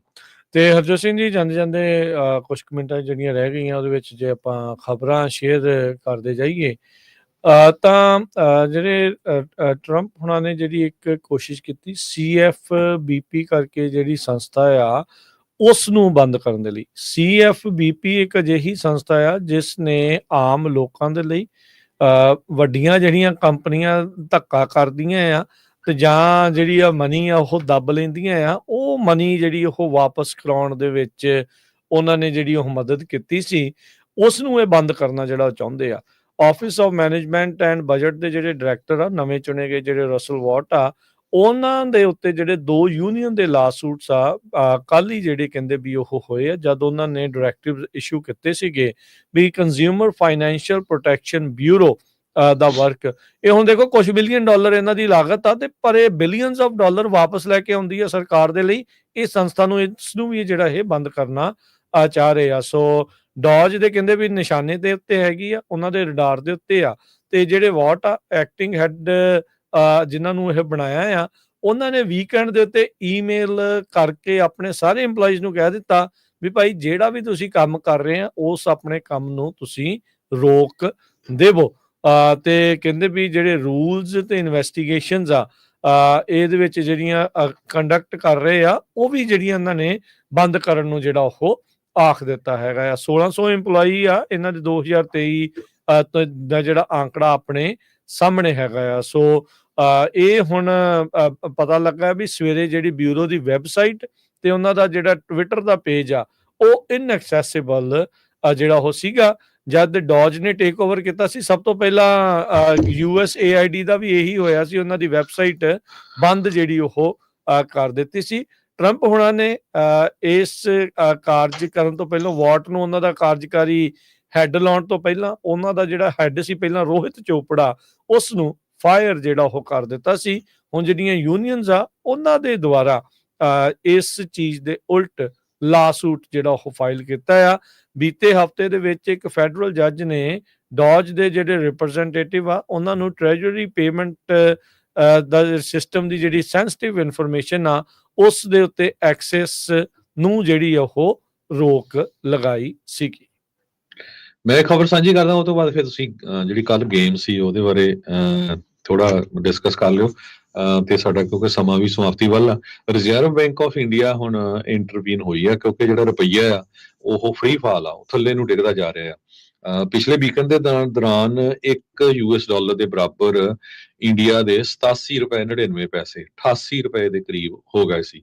ਉਸ ਤੋਂ ਬਾਅਦ ਥੋੜਾ ਜਿਹਾ ਡਾਊਨ ਗਿਆ ਸੀ 87 ਰੁਪਏ ਤੇ 50 ਪੈਸੇ। ਸੋ ਹੁਣ ਰਿਜ਼ਰਵ ਬੈਂਕ ਆਫ ਇੰਡੀਆ ਕਰਦੀ ਹੈਗੀ ਆ, ਇਹ ਆਉਣ ਵਾਲੇ ਦਿਨਾਂ ਦੇ ਵਿੱਚ ਪਤਾ ਲੱਗੂਗਾ। ਕਹਿੰਦੇ ਵੀ ਉਹ $1 ਤੋਂ $2 ਬਿਲੀਅਨ ਜਿਹੜੇ ਆ ਉਹ ਜੋ ਸੈੱਲ ਕਰ ਸਕਦੀ ਹੈਗੀ ਆ ਸੇਵ ਕਰਨ ਦੇ ਲਈ ਰੁਪਈਏ ਦੀ ਜਿਹੜੀ ਕੀਮਤ ਹੈਗੀ ਆ ਡਾਲਰ ਦੇ ਮੁਤਾਬਕ। ਪਰ ਸਿਚੁਏਸ਼ਨ ਕਾਫੀ ਬੈਡ ਆ ਇੰਡੀਆ ਦੇ ਰੁਪਈਏ ਦੀ। ਕੋਈ ਵੀ ਸਾਊਥ ਏਸ਼ੀਅਨ ਕੰਟਰੀ ਦੀ ਜਿਹੜੀ ਕਰੰਸੀ ਆ $US ਦੇ ਮੁਕਾਬਲੇ ਜੇ ਸਭ ਤੋਂ ਵੱਧ ਡਿੱਗੀ ਹੈਗੀ ਆ ਤਾਂ ਉਹ ਇੰਡੀਆ ਦਾ ਰੁਪਈਆ ਹੀ ਹੈਗਾ ਆ। ਸੋ ਸ਼ਾਮ ਨੂੰ ਤੁਹਾਨੂੰ ਦੱਸਾਂਗੇ ਵੀ ਅੱਜ ਇੰਡੀਆ ਦੇ ਰੁਪਈਏ ਦੀ ਕੀ ਕੀਮਤ ਰਹੀ ਆ, ਪਰ ਵੀਕਐਂਡ ਦੇ ਦੌਰਾਨ ਲਗਭਗ $1 ਦੇ ਮੁਕਾਬਲੇ 88 ਰੁਪਏ ਇੰਡੀਆ ਦਾ ਰੁਪਈਆ ਪਹੁੰਚ ਗਿਆ ਸੀ। ਜੀ। ਸੁਪਰ ਬੋਲ ਜਿਹੜਾ ਆ ਉਹ ਜਿੱਤ ਹੋਈ ਆ ਫਿਲਾਡੈਲਫੀਆ ਦੇ ਈਗਲਸ ਨੇ ਕੈਂਸਰ ਸਿਟੀ ਚੀਫਸ ਨੂੰ ਹਰਾ ਦਿੱਤਾ ਹੈ। ਕੈਂਸਰ ਸਿਟੀ ਚੀਫਸ ਜੋ ਪਿਛਲੀ ਵਾਰ 2 ਲਗਾਤਾਰ ਸੁਪਰ ਬੋਲ ਦੀ ਜੇਤੂ ਰਹੀ ਸੀ, ਇਸ ਵਾਰ ਫਿਲਾਡੈਲਫੀਆ ਈਗਲਸ ਨੇ ਕਹਿ ਸਕਦੇ ਹਾਂ ਵੀ ਇੱਕ ਤਰਫਾ ਮੈਚ ਦੇ ਵਿੱਚ ਵੱਡੀ ਜਿੱਤ ਜਿਹੜੀ ਉਹ ਪ੍ਰਾਪਤ ਜਿਹੜੀ ਉਹ ਕੀਤੀ ਹੈਗੀ ਆ। ਸੋ ਜੇਲਨ ਹਰਟਸ ਜਿਹੜੇ ਕੁਆਟਰਬੈਕ ਸੀਗੇ ਫਿਲਾਡੈਲਫੀਆ ਈਗਲਸ ਦੇ, ਉਹਨਾਂ ਦੀ ਟੀਮ ਨੇ ਬਹੁਤ ਵਧੀਆ ਪਰਫਾਰਮ ਕੀਤਾ। ਪੈਟਰਿਕ ਮਹੋਮਸ ਜਿਹੜੇ ਚੀਫਸ ਦੇ ਕੁਆਟਰਬੈਕ ਸੀਗੇ, ਉਹ ਬੜਾ ਵਧੀਆ ਪਰਫਾਰਮ ਨਹੀਂ ਕਰ ਸਕੇ। 22 ਦੇ ਮੁਕਾਬਲੇ 40 ਪੁਆਇੰਟਾਂ ਦੇ ਨਾਲ ਫਿਲਾਡੈਲਫੀਆ ਈਗਲਸ ਨੇ ਇੱਕ ਤਰਫਾ ਮੈਚ ਦੇ ਵਿੱਚ ਇਹ ਜਿੱਤ ਪ੍ਰਾਪਤ ਕੀਤੀ। ਕੈਂਸਰ ਸਿਟੀ ਚੀਫ ਪਹਿਲੇ ਹਾਫ ਦੇ ਵਿੱਚ ਇੱਕ ਵੀ ਪੁਆਇੰਟ ਜਿਹੜਾ ਸਕੋਰ ਕਰਨ ਦੇ ਵਿੱਚ ਨਾਕਾਮਯਾਬ ਰਹੀ, ਜਦਕਿ ਫਿਲਾਡੈਲਫੀਆ ਈਗਲਸ ਨੇ ਹਰ ਇੱਕ ਕੁਆਟਰ ਦੇ ਵਿੱਚ ਸੋਹਣਾ ਸਕੋਰ ਕੀਤਾ। ਅਖੀਰਲੇ ਕੁਆਟਰ ਦੇ 3-4 ਮਿੰਟਾਂ ਦੇ ਵਿੱਚ ਜਦੋਂ ਫਿਲਾਡੈਲਫੀਆ ਈਗਲਸ ਨੂੰ ਪਤਾ ਹੀ ਸੀਗਾ ਵੀ ਹੁਣ ਜਿੱਤ ਪੱਕੀ ਹੋਈ ਆ, ਤੇ ਉਹਨਾਂ ਨੇ ਥੋੜੀ ਜਿਹੀ ਢਿੱਲ ਨਰਮਾਈ ਜਿਹੜੀ ਉਹ ਦਿਖਾਈ ਜ਼ਰੂਰ, ਤੇ ਉਦੋਂ ਚੀਫਸ ਨੇ 1-2 ਜਿਹੜੇ ਆ ਉਦੋਂ ਟੱਚ ਡਾਊਨ ਕੀਤੇ, ਜਿਸ ਕਰਕੇ ਇਹਨਾਂ ਦਾ ਸਕੋਰ ਕਹਿ ਲਓ ਵੀ ਸਨਮਾਨਜਨਕ 22 ਪੁਆਇੰਟ ਦੇ ਉੱਤੇ ਥੋੜਾ ਜਿਹਾ ਪਹੁੰਚ ਸਕਿਆ। ਪਰ 40-22 ਦੇ ਨਾਲ ਫਿਲਾਡੈਲਫੀਆ ਈਗਲਸ ਨੇ ਇਹ ਜਿਹੜੀ ਜਿੱਤ ਪ੍ਰਾਪਤ ਕੀਤੀ ਆ। ਯਾਦ ਦਿਵਾਉਂਦੇ ਜਾਈਏ, ਕੁਝ ਸਮਾਂ ਪਹਿਲਾਂ ਜਦ ਕੈਂਸਰ ਸਿਟੀ ਚੀਫਸ ਉਦੋਂ ਵੀ ਲਗਾਤਾਰ ਇੱਕ ਤੋਂ ਬਾਅਦ ਇੱਕ ਛੱਡ ਕੇ 3 ਦੇ ਵਿੱਚੋਂ 2 ਜਿਹੜੇ ਸੁਪਰ ਬੋਲ ਜਿੱਤੀ ਸੀ, ਉਦੋਂ ਵੀ ਫਿਲਾਡੈਲਫੀਆ ਈਗਲ ਨੇ ਵਿਚਾਲੇ ਇਹਨਾਂ ਦੇ 3 ਲਗਾਤਾਰ ਜਿੱਤਣ ਤੋਂ ਜਿਹੜੀ ਉਹ ਰੋਕ ਜਿਹੜਾ ਉਹ ਦਿੱਤਾ ਸੀਗਾ। ਸੋ ਈਗਲਸ ਨੇ 2 ਵਾਰ ਚੀਫਸ ਨੂੰ 3 ਲਗਾਤਾਰ ਸੁਪਰ ਬੋਲ ਜਿੱਤਣ ਤੋਂ ਜਿਹੜਾ ਇੱਕ ਹਿਸਾਬ ਦੇ ਨਾਲ ਰੋਕਿਆ ਹੈਗਾ ਆ। ਤੇ ਜਾਂਦੇ ਜਾਂਦੇ ਹਰਜੋਤ ਸਿੰਘ ਜੀ, ਇੱਕ ਕਹਿ ਸਕਦੇ ਹਾਂ ਵੀ ਇੱਕ ਸ਼ੋਕ ਸਮਾਚਾਰ ਆ। ਜਰਨੈਲ ਸਿੰਘ ਆਰਟਿਸਟ, ਜਿਨ੍ਹਾਂ ਨੇ ਪੰਜਾਬੀ ਰੇਡੀਓ USA ਤੇ ਪੰਜਾਬੀ ਕਲਚਰਲ ਸੈਂਟਰ ਉੱਥੇ ਪਹਿਲੀ ਵਾਰ ਜਿਹੜਾ ਕੈਂਪ ਲਾਇਆ ਸੀਗਾ, ਆਰਟ ਕੈਂਪ ਲਾਇਆ ਸੀ, ਕੱਲ ਉਹ ਅਕਾਲ ਚਲਾਣਾ ਕਰ ਗਏ। ਪੰਜਾਬ ਕਹਿੰਦੇ ਗਏ ਹੋਏ ਸੀਗੇ, ਪੀਲੀਏ ਦਾ ਉਹ ਸ਼ਿਕਾਰ ਹੋਏ। ਇਲਾਜ ਜਿਹੜਾ ਉਹਨਾਂ ਦਾ ਹੋਇਆ, ਘਰੇ ਵੀ ਜਿਹੜਾ ਉਹ ਵਾਪਸ ਕਹਿੰਦੇ ਇੱਕ ਵਾਰੀ ਪਰਤ ਆਏ ਸੀਗੇ, ਪਰ ਰੱਬ ਨੂੰ ਕੁਝ ਹੋਰ ਮਨਜ਼ੂਰ ਸੀਗਾ। ਉਹ ਇਵੈਂਚੁਅਲੀ ਜਿਹੜਾ ਉਹ ਇਸ ਬਿਮਾਰੀ ਦਾ ਜਿਹੜਾ ਉਤਾਬ ਨਾ ਚੱਲਦੇ ਹੋਏ ਉਹਨਾਂ ਦਾ ਕਹਿੰਦੇ ਆ ਦੇਹਾਂਤ ਹੋ ਗਿਆ। ਬਹੁਤ ਹੀ ਉੱਘੇ ਜਿਹੜੇ ਆਰਟਿਸਟ ਸੀਗੇ, ਕਲਾਕਾਰ ਸੀਗੇ, ਜਿਨ੍ਹਾਂ ਨੇ ਸਿੱਖ ਇਤਿਹਾਸ ਦੀਆਂ ਬਹੁਤ ਸਾਰੀਆਂ ਜਿਹੜੀਆਂ ਤਸਵੀਰਾਂ ਆ ਉਹ ਆਪਣੇ ਕੌਮ ਦੇ ਨਾਮ ਜਿਹੜੀਆਂ ਉਹ ਕੀਤੀਆਂ ਆ। ਇਹਨਾਂ ਦੇ ਜਿਹੜੇ ਪਿਤਾ ਜੀ ਆ, ਉਹਨਾਂ ਦੇ ਦੁਆਰਾ ਹੀ ਜਿਹੜੀ ਅਰਦਾਸ ਆਪਾਂ ਅਕਸਰ ਤਸਵੀਰਾਂ ਦੇ ਵਿੱਚ ਦੇਖਦੇ ਹਾਂ, ਜੋ ਅਰਦਾਸ ਆਪਾਂ ਪੜ੍ਹਦੇ ਹਾਂ, ਉਸ ਦੇ ਹਿਸਾਬ ਦੇ ਨਾਲ ਜਿਹੜਾ ਆਪਾਂ ਨੂੰ ਦ੍ਰਿਸ਼ ਜਿਹੜੇ ਉਹਨਾਂ ਨੇ ਚਿੱਤਰੇ ਸੀਗੇ, ਉਸ ਤੋਂ ਜਿਹੜਾ ਪਤਾ ਲੱਗਾ ਸੀਗਾ। ਸੋ ਇੱਕ ਹੋਣਹਾਰ ਪਿਤਾ ਦੇ ਇੱਕ ਹੋਣਹਾਰ ਕਲਾਕਾਰ ਸੀਗੇ, ਤੇ ਕਹਿ ਸਕਦੇ ਹਾਂ ਵੀ ਸਿੱਖ ਆਰਟਿਸਟ ਜਗਤ ਦੇ ਵਿੱਚ ਇੱਕ ਨਾ ਪੂਰਾ ਹੋਣ ਵਾਲਾ ਜਿਹੜਾ ਉਹ ਘਾਟਾ ਪਿਆ ਆ। ਜਰਨੈਲ ਸਿੰਘ ਆਰਟਿਸਟ ਉਹ ਚੜ੍ਹਾਈ ਕਰ ਗਏ ਆ, ਉਹਨਾਂ ਦਾ ਦੇਹਾਂਤ ਹੋ ਗਿਆ ਜੀ। ਸੋ ਬਹੁਤ ਹੀ ਦੁਖਦਾਈ ਭਰੀ ਖਬਰ ਆ। ਪੰਜਾਬੀ ਰੇਡੀਓ USA 'ਚ ਤੇ ਪੰਜਾਬੀ ਕਲਚਰ ਸੈਂਟਰ 'ਚ ਉਹਨਾਂ ਨੇ ਐਗਜ਼ੀਬਿਸ਼ਨਸ ਵੀ ਲਾਈਆਂ ਸੀ, ਬੱਚਿਆਂ ਨੂੰ ਆਰਟ ਜਿਹੜਾ ਆ ਟੀਚ ਵੀ ਕੀਤਾ ਸੀ। ਲਗਭਗ ਅਮਰੀਕਾ, ਕੈਨੇਡਾ, ਇੰਡੀਆ ਦੇ ਵਿੱਚ ਉਹਨਾਂ ਦੀਆਂ ਬਹੁਤ ਸਾਰੀਆਂ ਜਿਹੜੀਆਂ ਪੇਂਟਿੰਗਸ ਆ ਉਹ ਤੁਸੀਂ ਆਮ ਘਰਾਂ ਦੇ ਵਿੱਚ ਦੇਖ ਸਕਦੇ ਹੋ ਜੀ। ਹੁਣ ਲੈਂਦੇ ਹਾਂ ਜੀ ਇਜਾਜ਼ਤ। ਸਭ ਨੇ ਪਿਆਰ ਭਰੀ ਸਤਿ ਸਤਿ ਸ਼੍ਰੀ ਅਕਾਲ।